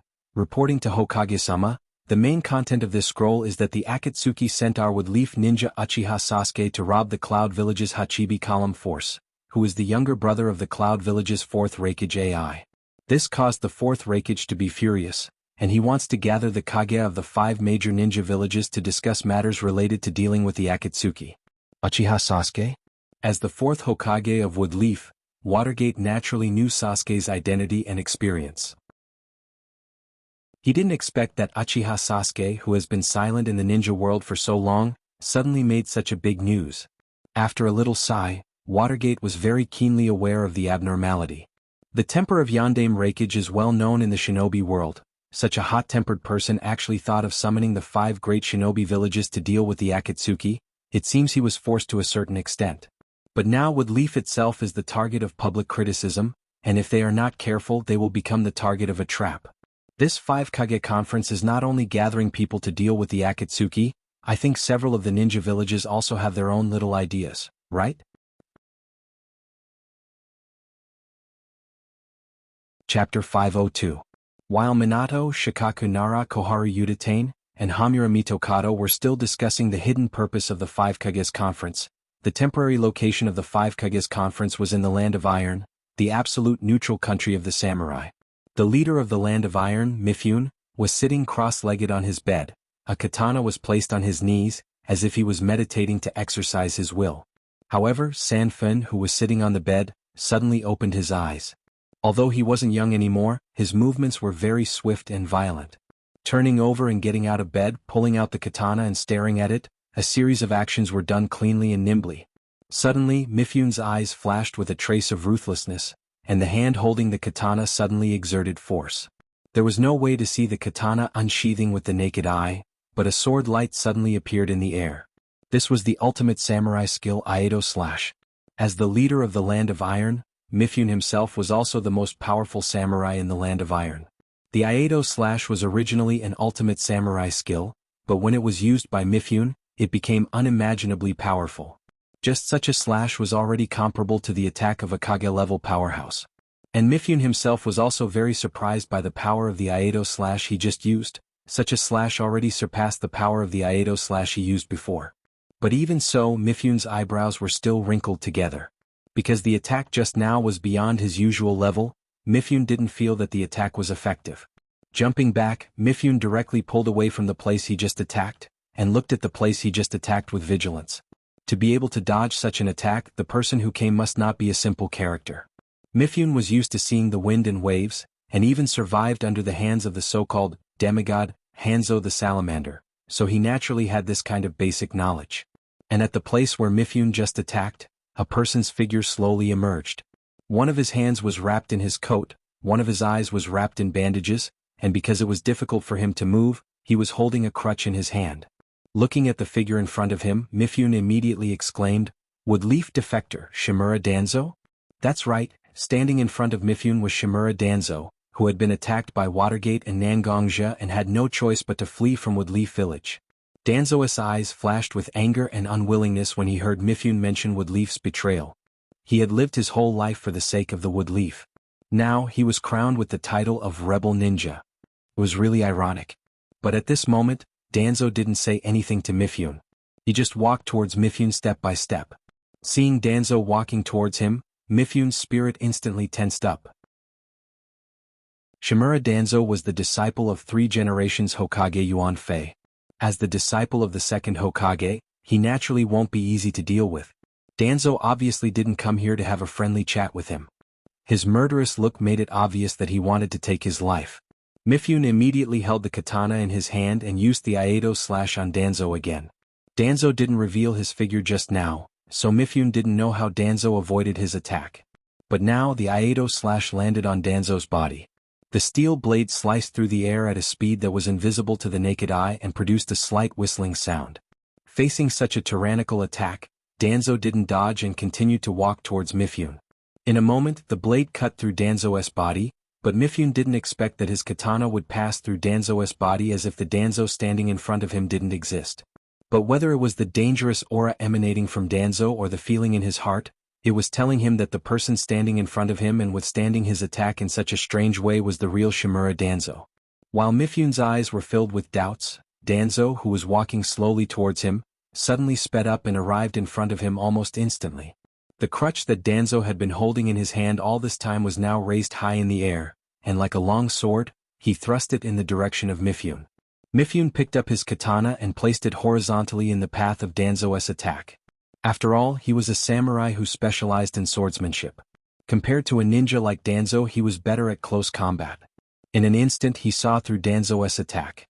But even if his attack was seen through by Mifune, Danzo didn't change the direction of his crutch, as if he wanted to compete with Mifune's strength. When Mifune saw that Danzo didn't change the direction of his crutch, he also exerted force in his hand, as if he wanted to meet Danzo head-on. At the moment when the crutch and katana collided, Danzo's crutch directly passed through the defense of Mifune's katana just like Danzo did before, directly stabbing towards Mifune's forehead. Mifune, who didn't react in time, was directly stabbed in the head by Danzo's attack. The blood and the yellow and white substance in his brain directly stained the crutch that passed through Mifune's head. Seeing that Mifune has been killed by him, Danzo slowly pulled out the crutch that he inserted into Mifune's head and untied the bandage on his right arm. On his slightly twisted and pale arm, there are 10 Three-Tomo Sharingan inlaid on it, and one of these 10 Sharingan has turned pale white. Coldly looking at Mifune on the ground, Danzo finally said slowly, "Mifune, don't blame me. The only thing I can do now is to use the opportunity of this 5 Kage tournament to help my hometown, Woodleaf, get rid of this situation of being surrounded by wolves. Even if I was kicked out of Woodleaf, it's only because people like Bokaze, Watergate, and Nangongja can't tolerate me, and not because Woodleaf abandoned me. Let me do my best to do something for Woodleaf that only I, Shimura Danzo, can do." Chapter 503. Finally, after some discussion, Watergate, Nara Shikaku, Zhuan Shaochun, and Mito Monitis came up with a solution to the 5 Kages conference. In any case, Woodleaf must participate in this 5 Kages conference. After all, this 5 Kages conference was held to fight against the Akatsuki.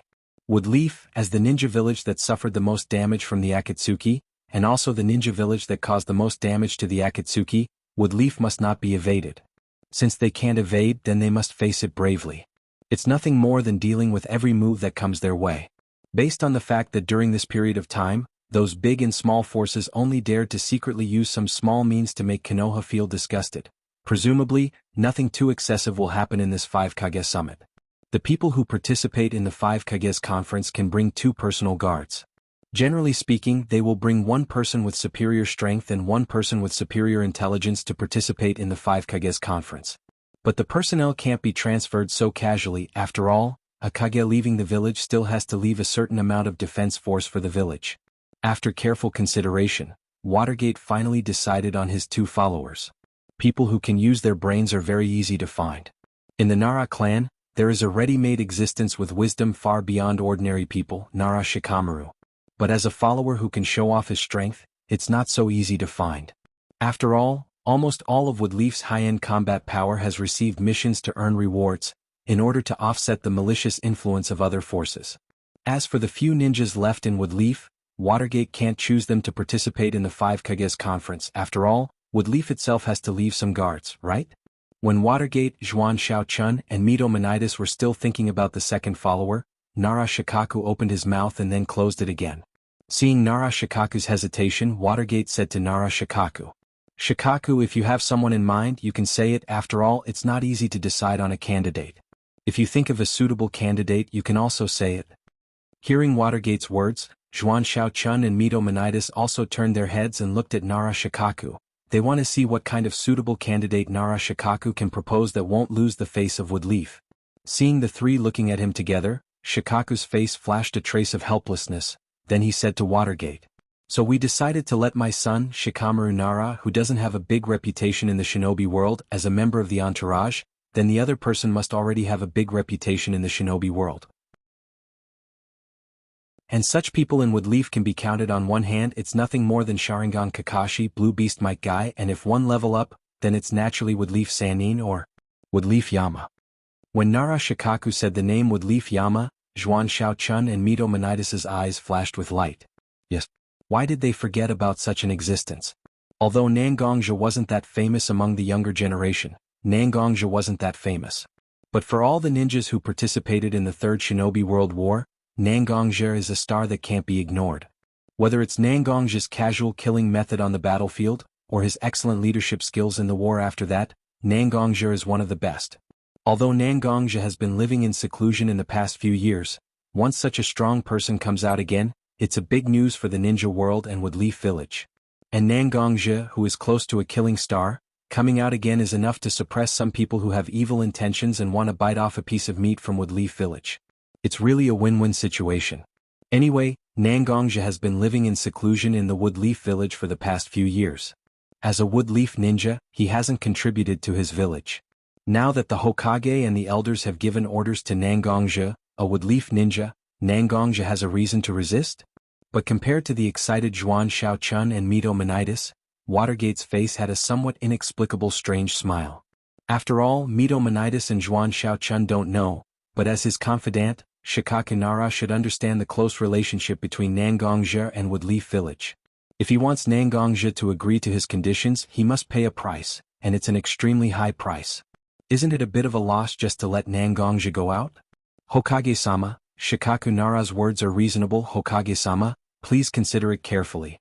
If necessary, we elders of Kiba are willing to co-sign your order to recruit Nangongja. Looking at Watergate, Mito Menitis said excitedly to Watergate. Minato could only look at Shikaku Nara with a little bit of complaint. After all, the relationship between Nangongja and Konoha couldn't be directly mentioned. Otherwise, it would have a great negative impact on the relationship between Konoha and Minato. Now Shikaku Nara mentioned Nangongja's name in front of Mito Menitis and Zhuan Xiaochun, two people who are older but not smarter. Such behavior is no different from putting Watergate on the fire. Watergate finally understood why Shikaku Nara was like that before. Indeed, if it was just Watergate and Shikaku here, Shikaku Nara will directly propose such an option for Watergate's reference. But now that Mito Menitis and Zhuan Xiaochun are here, Watergate forced Shikaku Nara to say such a thing. Isn't this directly raising such a proposal to the level of a decision? Looking at what Mito Menitis just said, isn't he preparing to use Watergate's power as Hokage and the power of the elders of Kiba to pressure Nangongja and force Nangongja to participate in the 5 Kage tournament together with Watergate? All of this is really a bit unexpected, but Watergate can't just directly say to Mito Menitis and Zhuan Xiaochun, "Nangongja won't go with me unconditionally, just give up." So Watergate can only nod and smile at Mito Menitis and Zhuan Xiaochun. Chapter 504. After finally sending back the two elders of Kiba advisors, Mito Menitis and Zhuan Xiaochun back, Watergate signaled Shikaku Nara to stay. After closing the office door, Shikaku Nara sat opposite Watergate under Watergate's signal. "Shikaku, although I know that letting Nangongja become my follower and participate in the 5 Kage summit with me is a good opportunity to show the strength of our Woodleaf village, all of this is based on the premise that Nangongja is willing to listen to my orders. If we want Nangongja to listen to my orders, we must pay a price that is enough to move him. Shikaku, I don't know if this price is worth it in your opinion?" Watergate knew that with Shikaku's high IQ, he would never casually say something that shouldn't be said in front of Mito Menitis and Zhuan Xiaochun. Maybe, just maybe, Shikaku Nara's goal wasn't to let Nangongzhi participate in the 5 Kage summit under the double pressure of Bokaze Watergate, Mito Menitis and Zhuan Xiaochun, but also to provoke the conflict between the elders of Kiba and Nangongzhi. After all, from Nangongzhi's perspective, Bokaze Watergate, who was familiar with his relationship with the Woodleaf village, would never use such a stupid move to force him to do something he didn't want to do. Since it wasn't Bokaze Watergate, the only people who could force him to do this were Mito Menitis and Zhuan Xiaochun, who also jointly signed the appointment letter, who represented the elders of Kiba. Perhaps this wouldn't directly cause an unpredictable large-scale conflict between Nangongzhi and the elders of Kiba, but once this kind of disgust took root in his heart, it was difficult to easily disappear. When the time came, Watergate would pay a certain price to appease Nangongzhi, and appropriately condemn the elders of Kiba's rash behavior. On one hand, this kind of behavior could strengthen the relationship with Nangongzhi, and on the other hand, it could also suppress the elders of Kiba, who seemed to be a little restless recently. Wasn't it killing 2 birds with 1 stone? Of course it's worth it, and I think that maybe Nangongzhi won't put forward any excessive conditions. After all, this is a rare scene in the shinobi world where all the kages of the 5 great villages are gathered together. We all know that there is a force behind Nangongzhi. This kind of meeting will cause a sensation in the shinobi world, but at the same time, it is also a secret meeting. Any information that doesn't seem so eye-catching will be of great value. Isn't all of this the biggest temptation for Nangongzhi? Sure enough, Shikaku Nara had actually seen through the clues. The so-called price, under Shikaku's description, directly became a qualification for participation that didn't have any practical significance. Watergate knew that what he needed to do now was to find the right time to appease Nangongzhi. After understanding what he needed to do, Watergate's heart gradually calmed down. After chatting with Shikaku about some trivial matters and talking about the performance of Shikamaru and Naruto these days, Watergate even personally sent Shikaku out of the Hokage's office. After sending Shikaku away, Watergate sat at his desk for a long time without speaking. As the leader of an organization, it's indeed a good thing that his subordinates have extraordinary abilities, but once such a subordinate even includes himself as the leader in his plan, it's not necessarily a good thing. Shikaku Nara. Because your intelligence is still very useful, I still have a certain tolerance for you, but once one day your sacrifice exceeds my tolerance, Shikaku Nara, who had just walked out of the Hokage's office, suddenly felt a chill on his back. This feeling full of danger immediately made Shikaku Nara reflect on his words and deeds. The more he thought about it, the more his heart palpitated. He seemed to have said too much and thought too much. Over the years, as a Woodleaf, Watergate's thoughts have become more and more unpredictable. But just now, he still subconsciously treated Watergate with the same attitude he used to treat Watergate. It's a bit dangerous to do so. The tallest tree in the forest will be destroyed by the wind. Once he acts too smart, and even uses his intelligence in places where it shouldn't be used, he will really be abandoned. Shikaku Nara is very good at playing shogi. In a game of shogi, patience and intelligence are equally important. Be sure to remember. In Nangongzhi's mansion, Nangongzhi was holding a mission scroll in his hand. The expression on his face can be said to be wonderful. He didn't expect that although he lived in the Woodleaf, he would actually receive a mission scroll signed by both the Hokage and the elders. Did the 4th Hokage lose his mind? After taking the mission scroll from Nangongzhi with a strange look on his face, Mishiro couldn't help but say to Nangongzhi. After all, at the back of the scroll, Minato Watergate's name was written so conspicuously. But Nangongzhi shook his head and pointed to the signatures of Mito Menitis and Zhuan Xiaochun, which were closely followed by Minato Watergate's signature, to Mishiro. Mishiro, the real point is here. Nangongzhi's eyes were full of wisdom and he said to Mishiro, it seems that the elders of Kiba, these arrogant politicians, are going to court death or provoke someone they shouldn't provoke, right? This scroll is a ploy to create estrangement between me and the elders of Kiba. The person who can come up with such a ploy in the Woodleaf is very likely to be the current head of the Nara clan, Shikaku Nara. Who doesn't know that after the birds are gone, the hound is cooked? The more Shikaku Nara does now, the more miserable his end will be. After Watergate ascended to the position of Hokage, he was no longer a simple ninja like before. Now he is a cold-blooded and ruthless politician. As long as it is to eliminate threats and obtain benefits, there is almost nothing that Watergate can't do. I hope that Shikaku Nara won't be so short-sighted. He will really see that the current Watergate is not the same as before. After Nangongja sighed, he looked at the order to become the follower of the Fire Country's Hokage, and his eyes were shining. Chapter 505. Casually throwing the scroll with the signature of the highest level of Konoha to the side, Nangongja looked at Mishiro and said with a solemn expression, "That's right. Don't worry. For the time being, we don't need to pay attention to such a mission scroll. It won't take long for Minato to come directly to apologize, and then put all the shit on the heads of the elders of Konoha. It's really interesting. If I wasn't the leader of a force like the Blood Clothing Pavilion and didn't know such little tricks, I'm sure I would have been toyed with in the palm of your hand." When Nangongja spoke, there was no anger on his face. Instead, there was an inexplicable smile on his face. Such a smile looked like the smile of a person sitting in the audience watching an actor on the stage trying his best to perform a burlesque. Because of the actor's antics, he felt a mixture of contempt and IQ-crushing smile. When Mishiro saw the smile on Nangongja's face, he knew that Nangongja already knew what was going on, so he didn't say anything else. Sure enough, after seeing that Nangongja received the mission scroll but didn't have the reaction that Watergate and Shikaku expected, Watergate finally couldn't sit still. After all, the date of the Five Shadows Conference was getting closer and closer. It wasn't easy to get Nangongja to be his follower, and he had also made a lot of arrangements. If he were to change the person at the last minute, it would be troublesome. After all, Nangongja is also an important part of Watergate and Shikaku's plan to show the power of Woodleaf Ninja Village. Please don't blame me for coming uninvited. After knocking on the door of Nangongja's house, Nangongja, as the head of the family, opened the door for Watergate, who was standing at the door. After seeing Nangongja, Watergate didn't have the slightest arrogance of a Hokage. Instead, he was very polite to Nangongja and said, "Hokage-sama is too polite. As the leader of Woodleaf Ninja Village, I'm flattered that you can take the time to come to the residence of an insignificant ninja like me. Don't just stand at the door. Otherwise, wouldn't the Nangong family be laughed at for being rude? Please come in." After making a gesture to Watergate, Nangongja led Watergate into his house. Although the communication between the two seemed to be very polite and close, a sense of alienation and rejection was so obvious. In fact, whether it was Watergate or Nangongja, both of them knew that from the moment they met, they had already begun to plot against each other.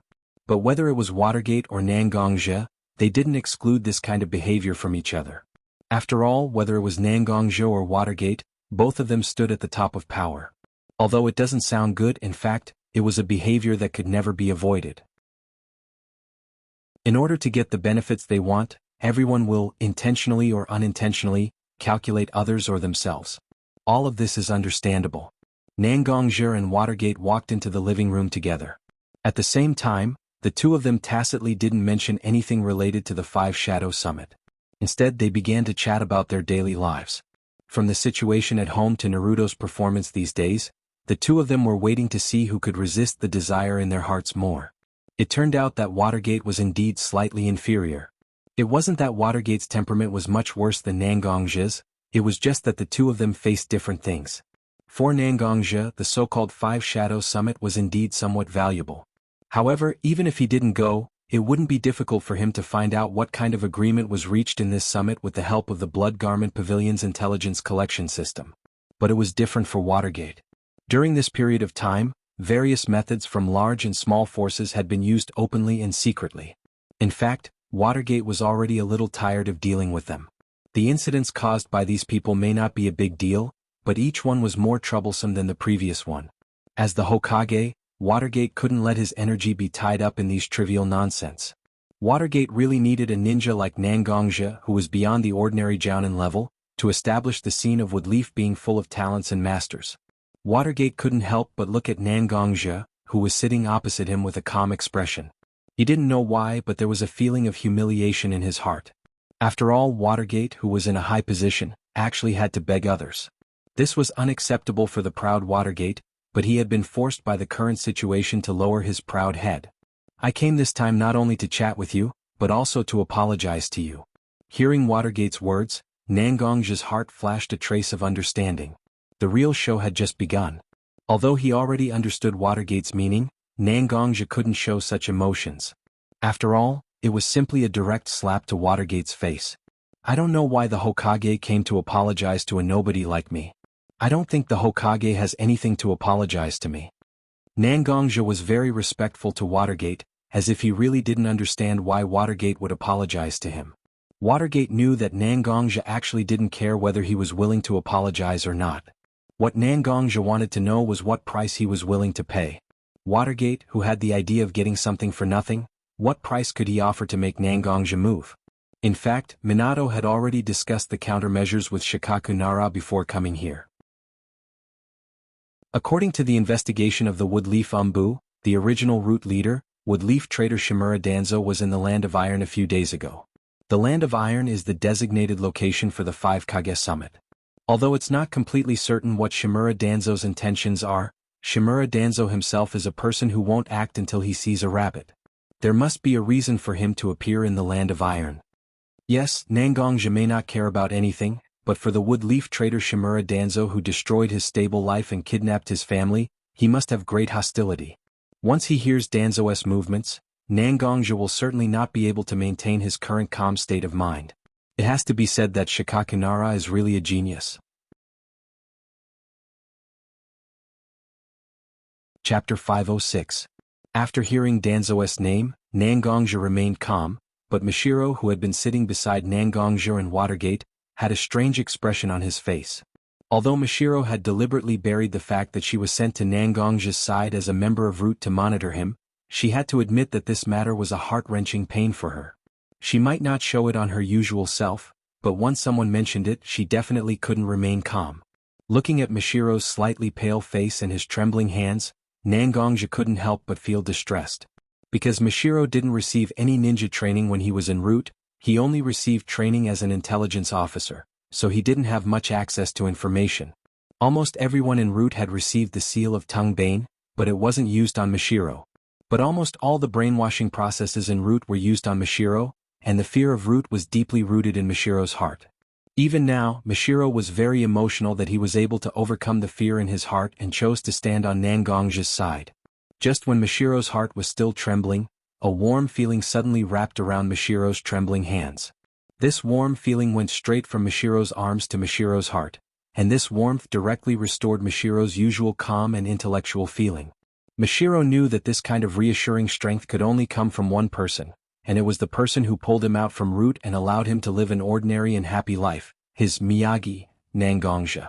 Slowly raising his head, Mashiro's eyes met Nangongja's eyes. Although Nangongja didn't say a word, Mashiro knew that no matter how uneasy he was, the person who could calm him down must be the person who was holding his hand. "Don't worry, I'm here." After Nangongja nodded to Mashiro, he looked at Watergate who was sitting opposite him. Who would have thought that Minato would be able to leave such a trump card in his hands? Nangongja didn't doubt the authenticity of this information. After all, Watergate should be very clear in his heart that he had an extremely capable intelligence network in his hands. As long as he wanted to verify it, he would definitely be able to verify it.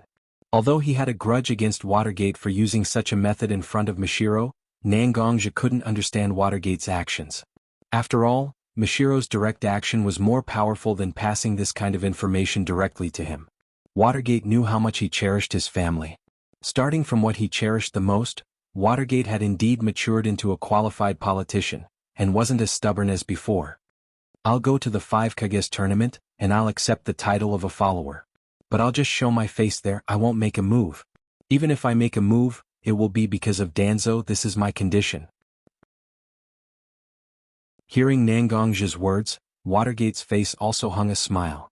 Even if Nangongja won't make a move, Watergate's purpose has already been achieved.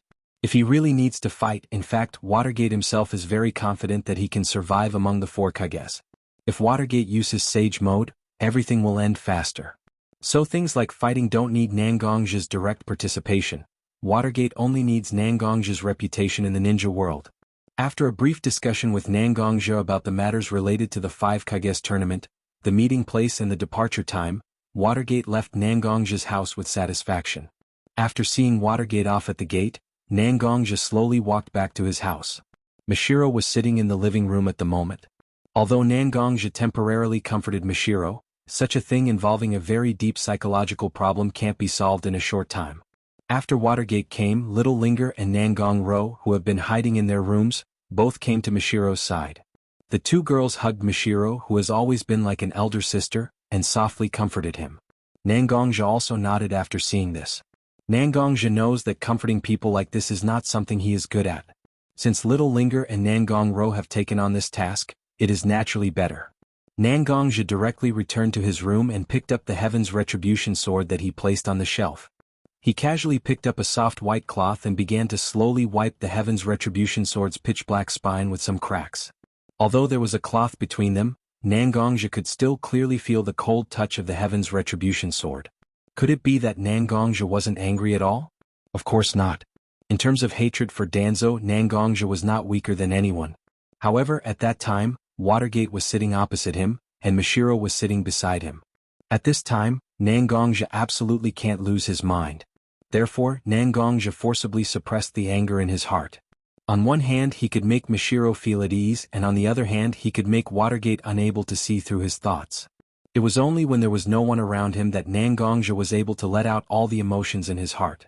At this moment, although Nangongja doesn't seem to have anything special, once someone can get close to Nangongja, they can immediately feel a chill from the depths of their bones. But unlike this bone-chilling cold, Nangongja's eyes at this moment seem to be ignited with a blazing flame, burning the body and soul. At this moment, it seems that he is looking for the next target to be burned by such a raging flame. Danzo, I accidentally let you escape in the past, and there has been no news about you for many years. I thought that you would live like a cockroach in the ninja world. But I didn't expect that you would actually start to come out and cause trouble again. In that case, I naturally can't turn a blind eye to it. This 5 Kages convention will be the end of your life. The hand holding the white cloth involuntarily exerted force, and the sharp blade of the Heaven's Retribution sword directly cut through the cloth. Even Nangongja's finger was cut, but Nangongja seemed to be completely unmoved, and just quietly held his sword. Chapter 507. Stop, show me your ID. In the Land of Iron, outside the venue of the 5 Kage tournament, 2 people wearing iron armor and a katana at their waist stopped 3 figures in white. The Land of Iron itself is a country that is good at forging, and the main fighting force in this country is not ninja, but a new type of samurai that cooperates with the chakra sword technique. Hearing the words of the 2 people in front of them who are obviously the maintenance staff of the 5 Kage tournament, the 3 figures in white slowly took off the hood that completely wrapped their heads. The person in the lead has a long golden hair, and his face has a very comfortable and warm smile, and behind this person with golden hair, there is a young man with onion hair, and his eyes flashed with wisdom from time to time. The person on the other side has a very soft long black hair, starry eyes and sword-like eyebrows, looking very imposing, and on the back of this person, there is a dark sword hilt that looks very conspicuous. As the maintenance staff of the venue, the portraits of the main participants of this conference have naturally been handed over to them early on. Moreover, in front of the 2 of them, in addition to the person with long black hair, they were wearing the iconic Konoha forehead protector on their foreheads at the moment. Hokage-sama, welcome to the 5 Kage tournament, please come in. After entering, there will be a special person to arrange accommodation for you and your entourage. When all the Kage have arrived, the 5 Kage tournament will be held as scheduled. Hearing the voices of the 2 new samurai, Watergate also maintained his warm smile and nodded to the 2 people, then walked into the venue of the 5 Kage tournament with Shikamaru Nara and Nangongja behind him. Looking at the figure of Watergate and his party leaving, the 2 samurai in charge of the reception can't help but quietly get together, whispering to each other. 4th Hokage-sama, Minato Namikaze is really as good as the rumors say. Unlike the 4th Raikage of the Cloud Village who came first, that arrogant look is simply uncomfortable to the extreme. Although we are a small country, we shouldn't be ignored like this, right? Hearing his companion suddenly began to say such words, the other samurai quickly reached out his hand to cover his companion's mouth, and said anxiously to his companion, "Don't talk nonsense. Don't talk nonsense. The 4th Raikage of the Cloud Village is famous for his bad temper. Once what you just said reaches his ears, can you still save your life? Although we still have a certain fighting power compared to ordinary people, we are still worthless in front of a Kage." Hearing his companion's words, the obviously talkative warrior nodded his head to indicate that he understood. He let his companion release his hand from his mouth and took a deep breath of the slightly cold fresh air. The talkative warrior then said to his companion, "Don't worry, I'm not going to give you a chance. You're not going to give me a chance. Don't worry, I naturally. Only you and I are here, that's why I dare to say these words. But I don't know the identity of the 2 followers who came here with Watergate, that Suchikage of the rock village who came here before also brought his own granddaughter. Now the season is approaching late winter, and the Land of Iron is a country located in the northern part of the continent, so it has been snowing a lot during this period of time. Even the ground is covered with a thick layer of snow at this moment. In such cold weather, the two samurai can't just stand here stupidly. A little chat can be regarded as a way to relieve some loneliness. Hearing that his companion didn't ask any sensitive questions, the samurai who seems to be quite steady was also happy to chat with his companion. If I'm not wrong, that seems to be Shikamaru Nara, the son of Woodleaf's think tank, Shikaku Nara. Although he doesn't have any special achievements in these years, and he is only a chunin, he has been assisting his father in some Woodleaf matters. It seems that this boy is the follower selected by Watergate to act as the think tank, which is very appropriate. Most of the followers of the 5 Kage Conference follow a combination of one scholar and one warrior. Since Shikamaru Nara is obviously not a person who can represent the strength of Woodleaf, the one who can represent the strength of Woodleaf naturally falls on the person with long black hair and sharp eyebrows. Then is the person who didn't wear the Woodleaf headband the person selected by Watergate to represent the strength of Woodleaf? But I don't seem to have heard of a person with such characteristics among the strong people of Woodleaf. After the samurai heard the steady samurai's words, he immediately said impatiently. And after the steady samurai heard the words of the samurai, his eyes flashed with a trace of reminiscence, and then he said to the samurai, "I'm not sure if I really recognize the identity of this person after all. This person has been living in seclusion for a long time. In the past 10 years there have been no rumors about him in the ninja world, but just now the black sword hilt exposed from his white cloak made me vaguely recognize his identity. If I have to describe it, maybe it can only be described as living in legends, as well as the memory of people's fear. This kind of appearance is more appropriate. After all, this person is called Yama of Woodleaf, a legend that has been hidden in the long river of time." Woodleaf Yama? Such a name suddenly broke into the mind of the samurai. The memory of rescue that was sleeping in the samurai's memory was slowly awakened. What is Woodleaf thinking, actually pulling such a peerless strong person, a peerless beast back into the ninja world? Is this just a simple demonstration of power? This is simply a preparation for a direct battle. Watergate and Watergate, together with Nangongji, such a combination can easily crush all the ninjas and samurai here. Looking at the direction of Watergate's group, whether it was the samurai or the steady samurai at this moment, their hearts were full of worry at this moment. If it wasn't for his fierce reputation, if it wasn't for his cruelty and ruthlessness, how could Nangongji be crowned with the name of Yama, which is full of death aura? This 5 Kage convention, after just seeing such a participant, is already full of a kind of tribulation. Chapter 508. This 5 Kage tournament is the first 5 Kage tournament since the shinobi world was pacified and the establishment of the 5 major villages. It can be said that it is an event of great historical significance. As the host country, the Land of Iron is naturally well prepared. In order to prevent the Kage from doing anything in private before the 5 Kage tournament, the Land of Iron has arranged for each Kage and their 2 attendants to be scattered, enough to ensure that there won't be any situation where 2 Kage from 2 villages meet in advance to form an alliance before all 5 Kage arrive. On the second day after Watergate, Nangongji and Shikamaru Nara arrived at the Land of Iron's venue. The samurai of the Land of Iron came to inform Watergate's group that all the Kage from the 5 major villages have arrived and decided the time for the official meeting. Although there is still plenty of time, Watergate didn't relax. After instructing Shikamaru Nara and Nangongji to make a short preparation, Watergate directly took Nangongji and Shikamaru Nara to the venue of the 5 Kage tournament. After all, Nangongji has seen a lot of big scenes, so he didn't have any special feelings for such a scene. Such a 5 Kage tournament is actually a game between the Kage of the 5 major villages. Although Nangongji also knows how to exchange benefits and speculate about each other, he is too lazy to use his mind in such a place. Nangongji's goal from beginning to end is the information about Shimura Danzo that Watergate mentioned. On the contrary, Shikamaru Nara, who has always looked young and mature at this moment, his eyes were a little erratic. From his slightly disordered breathing and abnormal trembling of his muscles, this child must have accumulated a lot of pressure. But at this moment, Watergate began to think about how to deal with the Kage of the other ninja villages in a while. How can he pay attention to the psychology of Shikamaru Nara, who is just a substitute for Shikamaru Nara? Although Nangongji doesn't care whether Woodleaf Village will lose face because of Shikamaru's obviously not calm performance, but seeing the boy embarrassed in front of him, Nangongji can't help but say, "Shikamaru, what's wrong? Are you a little nervous?"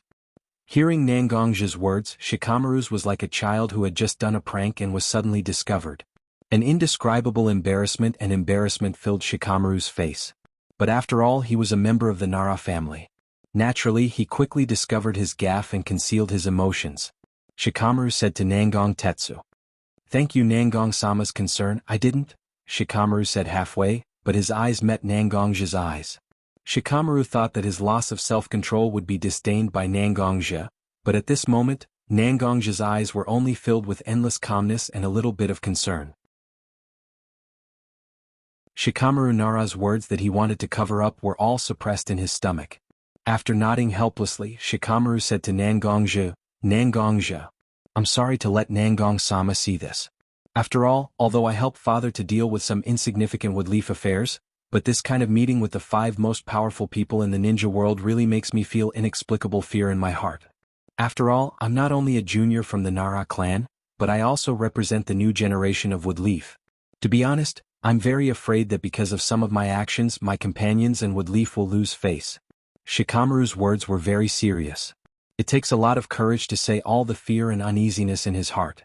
And for people with such courage, Nangongja is very appreciative. With a little bit of concern, Nangongja walked to Shikamaru's side and put his hand on Shikamaru's shoulder. After patting him gently, he said to Shikamaru, "In fact, you don't have to be so nervous. Although it sounds like the Kage of the 5 great ninja villages are unreachable and otherworldly. But don't be misled by such emotions. The so-called Kage are actually a group of ordinary people. They are also ordinary people who will be angry, sad, calculative, and confused. If you directly remove the identity of Kage that shrouds them, maybe you will find that some of them are not as smart as you and not as serious as you." Although Watergate was not far in front of him, Nangongja still said this to Shikamaru. With the powerful strength of Watergate, even if Nangongja whispered in Shikamaru's ear, he can still hear it clearly, not to mention the conversation between Nangongja and Shikamaru. But at this moment, not only did Watergate talk to Nangongja with his identity as Kage, but after hearing Nangongja's words, he also nodded slightly. As Nangongja said, Kage is not a god. As a human, he will naturally make mistakes and do all kinds of stupid things. At this moment, although it seems that Nangongja is talking to Shikamaru, but isn't he also talking to Watergate? After all, although Watergate seems to be in a good state at this moment, he has always been a friendly person. At this moment, Watergate didn't come up to comfort Shikamaru at all. It is enough to see that Watergate's heart isn't as calm as he looks on the surface. I didn't expect to be lectured by Nangongja one day. The corners of Shui Men's mouth curled into a smile. Although he was still a little worried about what would happen during the 5 Shadow Summit, his originally heavy footsteps gradually relaxed. Even his speed of advancement became a little faster. Following behind Watergate, Nangongja and Shikamaru naturally walked quickly to the conference hall of the 5 Kage Summit. Nangongja and Shikamaru opened the door of the conference hall, and a strong light emitted from the conference hall. When Watergate, Nangongja and Shikamaru's eyes adapted to the stimulation of the strong light, the situation in the conference hall was seen by the 3 of them. Watergate deliberately set off early this time, so the conference hall now looked slightly empty. But at this moment, there was already a person sitting in the seat representing the Sunagakure of the Wind Country. The burgundy hair and the thick black circles around the eyes all proved the identity of this person. Sunagakure's 5th generation Kazekage, original Ichibi Column Force Gaara. Chapter 509. Hokage-sama. Seeing Watergate, Gaara stood up very politely and saluted to Watergate. In fact, as the Kazekage of Sunagakure, Gaara and Minato were on the same level in terms of status, so they just greeted each other casually. But at this moment, Gaara stood up directly from his seat and saluted Watergate with the etiquette of a junior to a senior. Watergate can understand Gaara's attitude towards him. After all, his child Uzumaki Naruto and Gaara have a close relationship. When Gaara was kidnapped by the Akatsuki, he was able to escape with the help of Woodleaf Village. So Watergate didn't feel any difference in Gaara's attitude at this moment. But although he can understand why Gaara saluted in his heart, Watergate still didn't show any arrogance and greeted Gaara very amiably. It turned out to be the Kazekage. I thought I would be the first one to come, but I didn't expect that the Kazekage has been waiting here for a long time. Hearing Watergate's words, although his smile was quite stiff, Gaara still explained to Watergate. Sunagakure is located in a relatively remote place, and it took a long time to come to the Land of Iron, so I'm actually the last one among the 5 Kage. The reason why the meeting hasn't been held in the past few days is because I was slightly delayed on the way. So when I came here, Mifune-sama said that he would let me have a good rest, but I thought that I have made the Kage wait for so long, so I immediately proposed to hold the 5 Kage conference. Listening to Gaara's words, Watergate finally had time to carefully observe the situation of Gaara, Kankuro, and Temari, who attended the conference with Gaara. Although he was in high spirits, both his face and body carried the air of a traveler after a long journey. After all, Gaara has just become the Kazekage of Sunagakure. Although he has done his best over the years, participating in the 5 Kage conference, which is related to the fate of the entire ninja world, has also caused a certain amount of pressure on Gaara. It is precisely this kind of pressure that directly exposed the shortcomings of Gaara as a new Kage. If there was no one to help him, Gaara would definitely be swallowed up in such a 5 Shadows conference without leaving any bones behind. Just when Watergate opened his mouth and was about to mention the 5th Kazekage of Sunagakure, who has a good relationship with his son and has reached an agreement with Woodleaf Village, a charming and heroic voice came into Watergate and Gaara's ears. "Oh, I didn't expect that the Kage of 2 ninja villages would already have a good chat with each other. I don't know if you two mind if I chat with you to pass the time?" Watergate and Gaara looked at the source of the voice at the same time. A woman with long reddish-brown hair wearing a high-slit skirt was standing at the gate at the moment, looking at Gaara and Watergate, who were talking with interest. The person who spoke to Gaara and Watergate was none other than the 5th Kage of the Mist Village, Terumi Mei, who ended the history of the Mist Village. Behind Terumi Mei there were 2 attendants. One of them had an eye patch covering one of his eyes, and the other one had blue hair. The other one had a huge weapon tied tightly with a bandage on his back, and the other one had blue hair and had a huge weapon tied tightly with bandages on his back. Nangongje, who has been following Watergate and trying to reduce his presence, saw Terumi Mei and Chojiro, but he couldn't help but stare at them for a while. After all, before he grew up, Nangongje had already fought with Terumi Mei on the battlefield more than once. Although Chojiro's weapon was tightly tied, Nangongje was still very keen to recognize the origin of the weapon. It was one of the 7 ninja swords of the Mist Village. Chojiro didn't notice Nangongje's gaze because of his lack of strength, but Terumi Mei was a strong ninja level, so she still noticed Nangongje's gaze. She instinctively looked at the person who was peeking at her, but she saw Nangongje, a person who she didn't expect to participate in the 5 Kage tournament with Watergate. Woodleaf? Yama? Although she tried her best to control her emotions, Terumi Mei still couldn't help but call out Nangongje's title. Perhaps Nangongje's real name is not so famous in the ninja world, but Nangongje's nickname can be said to be buried in the hearts of almost everyone in the ninja world. Nangongje can be said to be a nightmare in the hearts of Woodleaf's enemies. After hearing Terumi Mei's subconscious exclamation, Ao and Chojiro, who were behind Terumi Mei, immediately rushed between Nangongje and Terumi Mei. Although they didn't directly take out their weapons, they were obviously on guard. After seeing the extreme actions of Ao and Chojiro, Nangongje's mouth also slightly raised a smile. Perhaps Nangongje hoped that he could ease the tension of the 2 ninjas standing opposite him a little through his smile, but Chojiro and Ao became more and more nervous after seeing Nangongje's smile. After all, it is rumored that Woodleaf Yama always has a gentle and cold smile on his face when he kills people. Okay. You two don't have to embarrass yourselves here.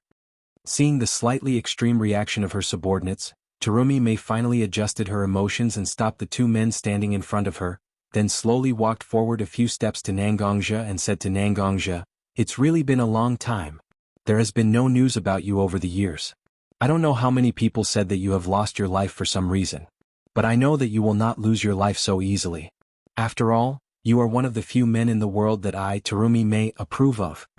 Hearing Terumi Mei's words, Nangongje also slowly nodded his head.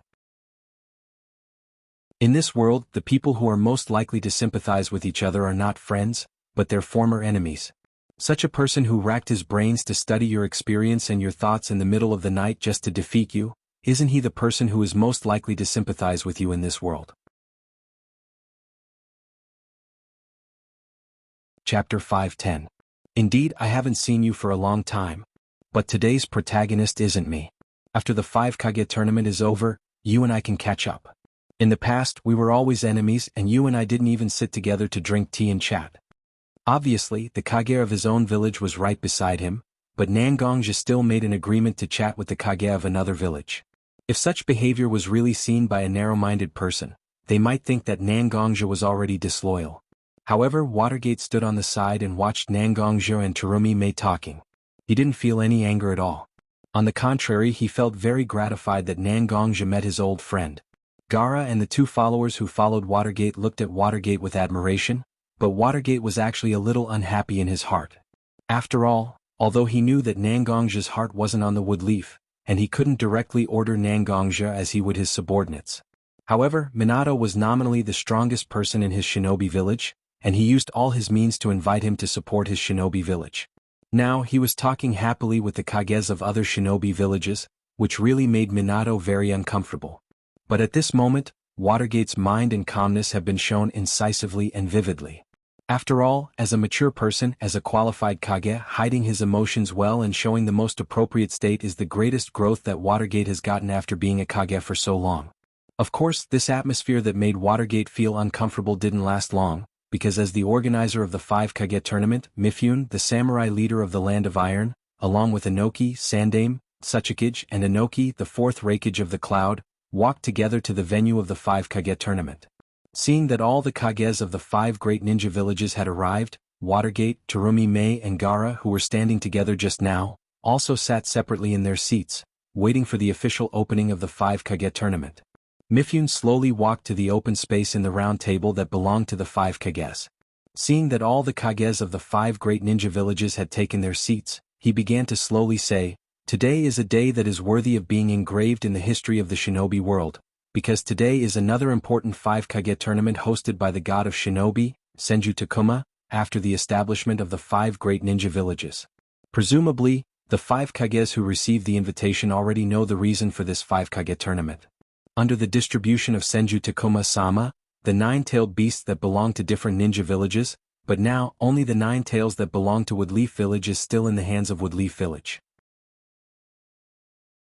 The rest of the 8-tailed beasts have all been captured by an organization that has always existed in the form of mercenaries, Akatsuki. All of this has happened almost in just a few months. Although we don't know the purpose of Akatsuki's capture of the tailed beasts, but the powerful tailed beasts were captured by Akatsuki. It's definitely not out of kindness. This is the topic of this year's 5 Shadows Conference. Everyone, please remain calm and discuss a solution. After briefly explaining the cause and effect, Mifune slightly bowed to the 5 kages sitting around him, and then left the center of the venue. After all, this meeting is the 5 kage tournament, and as the leader of the Land of Iron, he is not qualified to participate in it. Seeing Mifune leave, the 5 kages from the major ninja villages also fell into silence for a while. After all, in this situation, whoever speaks first will easily become the target of public criticism. Being able to become the kage of a ninja village is not easy to deal with, so at this moment, everyone remained silent. When everyone's attention was focused on the calm before the storm, Nangongja looked at Mifune, who was standing on the side without saying anything. He didn't know why, but Nangongja always felt that he could feel a slightly familiar aura from Mifune, but it was obviously the first time he saw this samurai leader of the Land of Iron. Nangongja didn't think that his feeling was wrong. As a warrior, shouldn't he trust his intuition the most? But after all, this is just a little doubt in his heart, not enough to be used as evidence, so Nangongja can't make things difficult now. Otherwise, it would be the same as taking the face of the 5 great ninja villages directly from the face of these kages, and then putting them on the ground and stepping on them. Although Nangongja is not afraid of the anger of these kages, but after all, the less trouble, the better. When he can fully confirm the inexplicable feeling in his heart, Nangongja will absolutely not hesitate. As the convener of this 5 kage tournament, let me speak first. Otherwise, won't we have to keep silent like this? I don't know when we can officially start the meeting.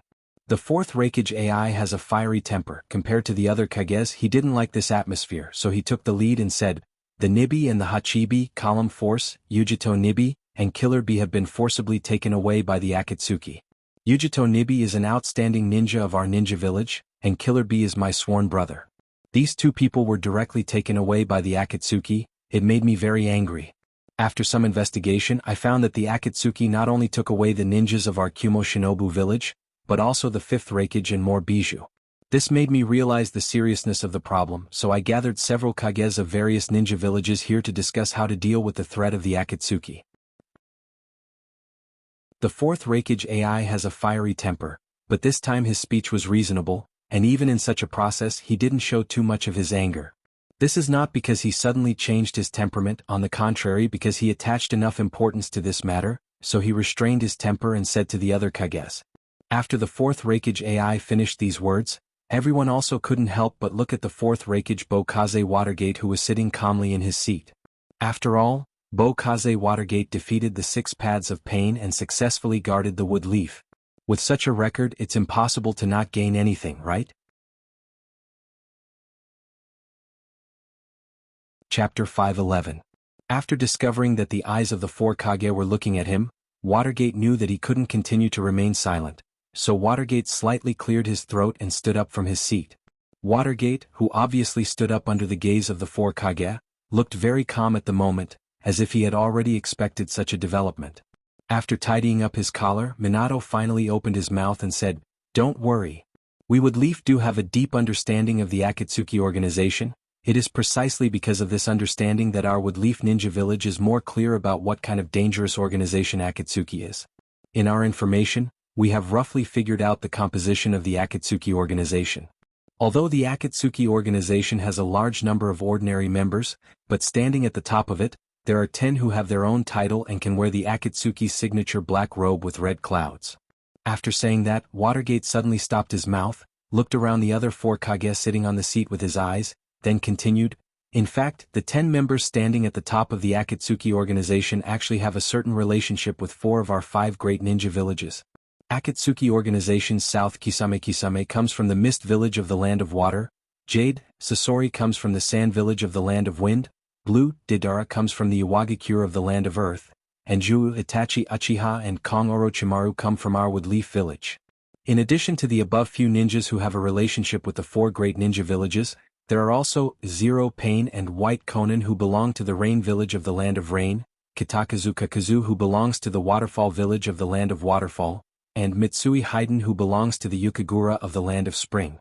There is also Hoodlum who inherited the title of Jade, from the Scorpion of the Crimson Sand, and Zetsu who has the title of Black." After roughly explaining the composition of the members of Akatsuki organization to the 4 Kages, Watergate didn't have time to say anything, when a rather sarcastic voice barged into everyone's ears. "Wood Leaf Village is really worthy of being one of the top 5 ninja villages. I didn't expect such a powerful and dangerous Akatsuki organization to have a ninja belonging to Wood Leaf Village. This really makes this old man admire them to the extreme." Looking at the source of the voice, it was Sandame, Anoki, who was sitting on the seat of the Tsuchikage. Anoki is a very stubborn, old-fashioned and extreme old man. If it wasn't for Anoki's powerful Kekiai Genkai, dust release, it is estimated that he would have died several times because of his temper. Anoki's expression at the moment looked quite angry. It may be because he heard the name of Deidara from Watergate's mouth, so his mood became unstable. But after hearing Anoki's provocative words, Watergate didn't feel angry because of this, but went on to say, "In Akatsuki organization we can now confirm the death of Sasori, Deidara, Kakazu, Haiden, and Pain. Among these people, except for Deidara who didn't die in the hands of our Wood Leaf Ninja, the rest were all killed by our Wood Leaf Ninja. And among them, Itachi Uchiha is actually a spy planted by our Wood Leaf and Akatsuki organization in the early years. Although he lost his life for various reasons, we will never let down such a loyal person. Before coming here we have decided to engrave the life of Itachi Uchiha, who has sacrificed his life for Wood Leaf, on the Wood Leaf Memorial Tablet. We can't let such a hero who is willing to give up everything just to find out the situation of Akatsuki organization, bear the name of traitorous ninja, and welcome eternal sleep." Hearing Watergate's words, Nara Shikamaru, who has been standing behind Watergate without saying a word, was also surprised. Because his father is Minato's trusted aide, Shikamaru can actually know more about the decisions of Konoha's higher-ups than other people. Since the establishment of Wood Leaf Village, no ninja with the name of traitorous ninja has been ordinary. And now although Watergate said that he has obtained the unanimous approval of Wood Leaf, but Shikamaru is very clear that Watergate is actually fabricating such information. The reason why Itachi Uchiha became a traitorous ninja is because he slaughtered his own family, and now Watergate is willing to rehabilitate Itachi Uchiha. Isn't it a disguised admission that Wood Leaf also played a role in the extermination of Uchiha clan and added fuel to the fire and even played a role in the dark? This kind of behavior is really somewhat unwise. But since the decision has already been made, and it was even made in front of the other 4 Hokage of Konoha and the samurai leader of the Land of Iron, no matter what, Konoha can only follow Minato's words. Although Watergate's words are a bit reckless, but it almost completely dispels any suspicious speculation between Woodleaf and Akatsuki. After all, the current situation is a bit unfavorable for Woodleaf. 4 of the 5 major ninja villages have lost their own people column force. Why didn't Woodleaf lose their own people?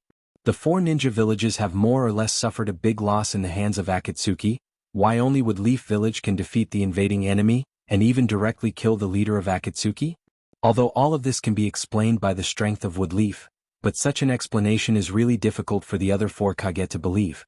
Everyone is a big ninja village in the ninja world, no one is worse than the other, even if they are worse they absolutely can't admit it, this is political correctness.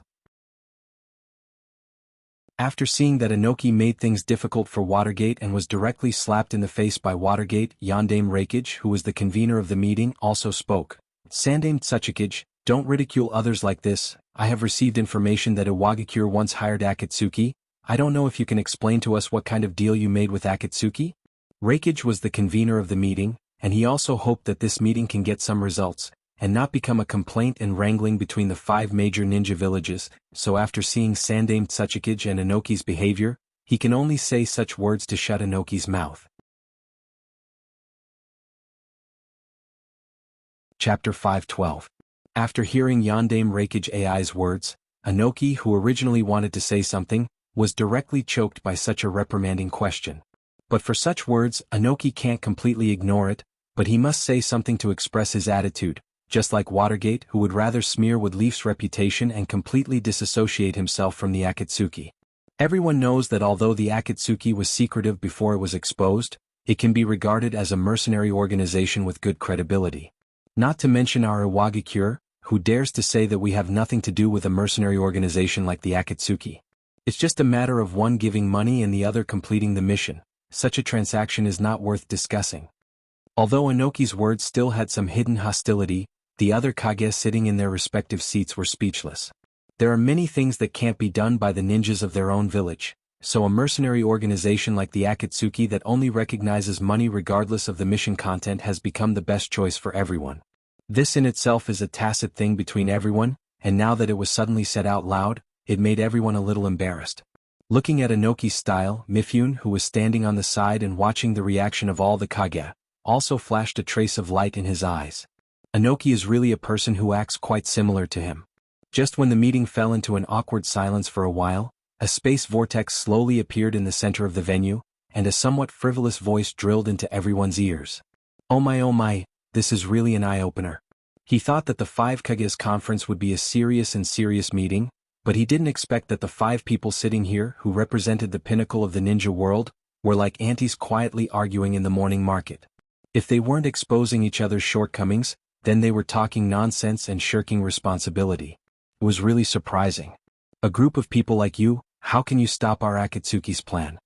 Such a frivolous voice may be a bit unfamiliar to others, but for Nangongja and Watergate, it was particularly familiar. Because not long ago Nangongja had fought with the owner of this voice, and Namikaze Minato had a very unforgettable hatred with the owner of this voice. The owner of this voice was precisely the masked man Hoodlum, the mysterious member of the Akatsuki organization that was mentioned in the Watergate. Nangongja took down the Heaven's Disaster sword from his back and held it in his hand. Obviously he was ready to fight. But Watergate suddenly stopped Nangongja, who was standing behind him. Before the battle between Nangongja and Hoodlum, Watergate had already obtained some information. Naturally he knew that Nangongja seemed to have some means to prevent Hoodlum from using space ninjutsu, but as a ninja who was also proficient in space ninjutsu, Watergate at this moment felt that Hoodlum standing in the center of the venue at this moment didn't seem to be using his body, instead there was a kind of illusory feeling. Since Hoodlum dared to appear here, naturally he was well prepared, so it was better to give Hoodlum a chance to perform. Maybe he could get some interesting information from his mouth. But not everyone was like Watergate, who was able to control their emotions. For example, A stood up with Chakra's aura surging all over his body. The powerful lightning release chakra instantly turned into a blue and white lightning that wrapped around his body. This state was A's unique posture when fighting. Lightning release chakra mode. Lightning release taijutsu. Under the stimulation of lightning release chakra, A's physical fitness was greatly improved. Almost instantly he was standing in the center of the venue by Hoodlum's side. He fiercely hit Hoodlum's figure with his elbow. The huge force even caused the air to explode, creating a loud roar. Despite being the target of such a powerful attack, Hoodlum looked unperturbed, as if he didn't care about his own safety at all. Seeing Hoodlum's contemptuous attitude, A was instantly filled with anger. After all, as a Kage, how could his attack be ignored? This kind of thing was simply unforgivable, but at the same time, AI restrained his strength a little. Although the original all-out attack still looked aggressive, in fact, it had already been reduced to about 80% of its original strength. After all, although Hoodlum's fearlessness made A angry, it also made A vigilant. Sure enough, A, who was wrapped in lightning, directly hit Hoodlum's body, but it didn't seem to have any effect. Hoodlum, who was standing in the center of the venue, was like a transparent illusion. Raikage's attack directly passed through Hoodlum's body. When Raikage discovered that his attack actually passed through Hoodlum's body, he calmed down and withdrew his majestic chakra. Raikage's expression was grave as he looked at Hoodlum and asked, "Although I don't really understand how you avoided my attack, but I know that the current you is definitely not your original body. Since you are willing to take such a big risk to come to the 5 Kages tournament's venue, it can't be just to ridicule us. Then please tell us, what is your purpose?" Seeing that Raikage had calmed down, Hoodlum's eyes flashed with a trace of astonishment. It seems that Raikage wasn't as impulsive and easily angered as the information said. "That's right, I naturally didn't come here empty-handed. I have prepared a big gift for all of you. I actually understand the purpose of all of you gathering here. Isn't it to discuss a countermeasure to deal with our Akatsuki organization? But looking at all of you acting like headless flies, randomly suspecting each other and attacking each other, I really can't stand it anymore." With that said, Hoodlum's voice even carried a hint of disappointment. It was as if he regarded the Kage of the various shinobi villages present as a group of children who don't know the immensity of the sky and the depth of the earth. "I came here to tell you how powerful the Akatsuki organization's grand plan is, and how beneficial it is to the ninja world."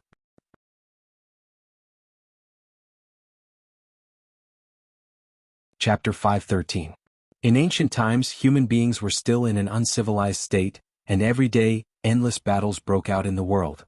At the same time, it also meant that countless living beings had lost their lives. Until a man appeared, and with his godlike eyes, he brought peace and ninjutsu to the shinobi world. This man is called the first ancestor of the shinobi world, the Six-Paths Sennin. Obviously, Hoodlum said that he was going to talk about his grand plan, but he suddenly began to talk about the myths that have been circulating in the shinobi world for a long time. Six-Paths Sennin, no one knows whether such a person is a real person or not, but in the shinobi world, from 80 old men to 3-year-old children, they all have some understanding of such a person. But it is such a person who is usually regarded as an illusory mythical figure. At this moment, Hoodlum said it in an unusually serious tone. It feels like such a legend that only exists in oral legends and ambiguous written records. But suddenly, a living Six-Paths Sennin appeared. People don't know where the Six-Paths Sennin got such a powerful power, and how he was able to create such wonderful existences like chakra and ninjutsu. But everyone is very clear about one thing, and that is, the power of the Six-Paths Sennin is beyond the dimension, and it is irrefutable. Hoodlum's only eye that was exposed outside the mask bloomed with a blazing light, and even the 3 Tomo in the 3 Tomo Sharingan rotated quickly. After hearing Hoodlum's words, whether it was Nangongjo or anyone else present, their hearts throbbed. Vaguely, Nangongjo felt that what Hoodlum said at this moment may be related to the deepest secrets of the shinobi world. However, the power of the Six-Paths Sennin is not innate. The source of almost endless power for the Six-Paths Sennin is the strongest creature called Jubi. And hearing this name, I think you already know that this so-called Jubi has an extremely close relationship with the 9-tailed beasts in the Kage shinobi village.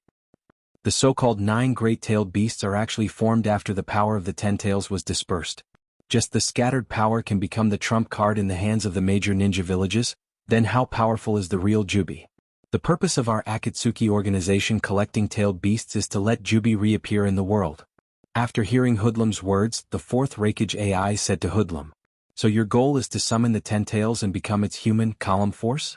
Then rely on the power of the Jubi to become the most powerful existence in this world, and then use his own power to suppress the shinobi world?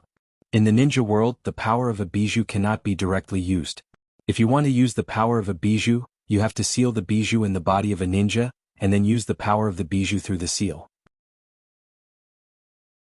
Even AI's younger brother, Killer B, can cooperate almost perfectly with the Hachibi in his body, but the seal imposed on Killer Bee still exists.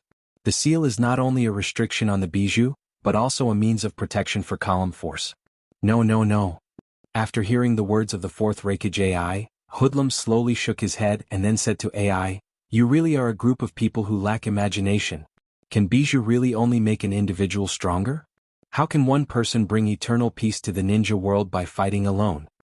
What I want is to seal the Jubi in my body, and then use the power of the Jubi to further stimulate the power of my Sharingan. With the help of the Jubi's power, I will project the most powerful genjutsu contained in the Sharingan, Tsukuyami, on the moon, and the moon in the sky will forever hang in the sky because of the power of the Jubi, and the place where the moonlight can be spread will be the range of the Tsukuyami. This is my plan, the Eye of the Moon plan. Everyone will be immersed in the Tsukuyami, and there will never be any pain in that world. There will only be eternal stability and peace. Isn't such a utopian world good?" Hoodlum's tone was full of yearning and deep sadness, but for the leader of a shinobi village like Watergate, personal sadness can simply be ignored.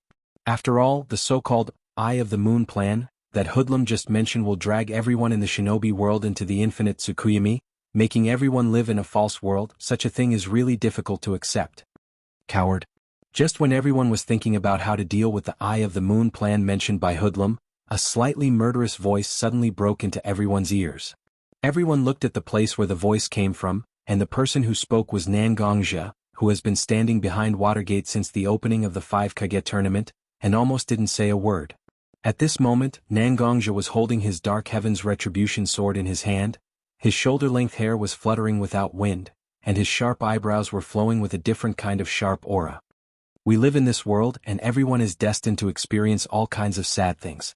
Even the Kage of the 5 great shinobi villages here have experienced all kinds of heartbreaking things, but has anyone ever chosen to escape into the virtual world to be free from sadness? Infinite Tsukuyami? Eye of the Moon plan? I thought that the Akatsuki had some kind of conspiracy, even if it was just like what Yandame Reikage said, creating a Jubi column force to fight against the entire shinobi world. I don't feel uncomfortable. But what you have been plotting is just to build a virtual world, deceiving yourself and deceiving others. It's ridiculous. There is no way to face his sadness, there is no way to overcome his sadness, even if he really has the same level of power as the 6 Paths Sennin, he is still a weakling. A coward who sees himself as a weakling. If the enemy we are facing is just like this, then this 5 Kage conference is not going to happen. I Nangongja am enough to kill such a coward. At this moment, Nangongja was completely different from the gentle appearance he had at home. If you have to describe it, then Nangongja at home was a sword sheathed, and now Nangongja was a sword that didn't hide its sharpness at all. Seeing Nangongja like this, Terumi Mei's eyes flashed with a trace of nostalgia. The Nangongja who fought with her in the past was not a gentle gentleman, but a brave man who knew how to face difficulties. You're tuning in to the Han Lee's Wuxia Chronicles YouTube channel. We're so grateful for your support and don't forget to subscribe to join us on this incredible journey through captivating stories. Your generosity through donations truly makes a world of difference, as it's the primary source of revenue that allows me to expand and enhance this channel for you. Thank you from the bottom of my heart for being a part of this adventure.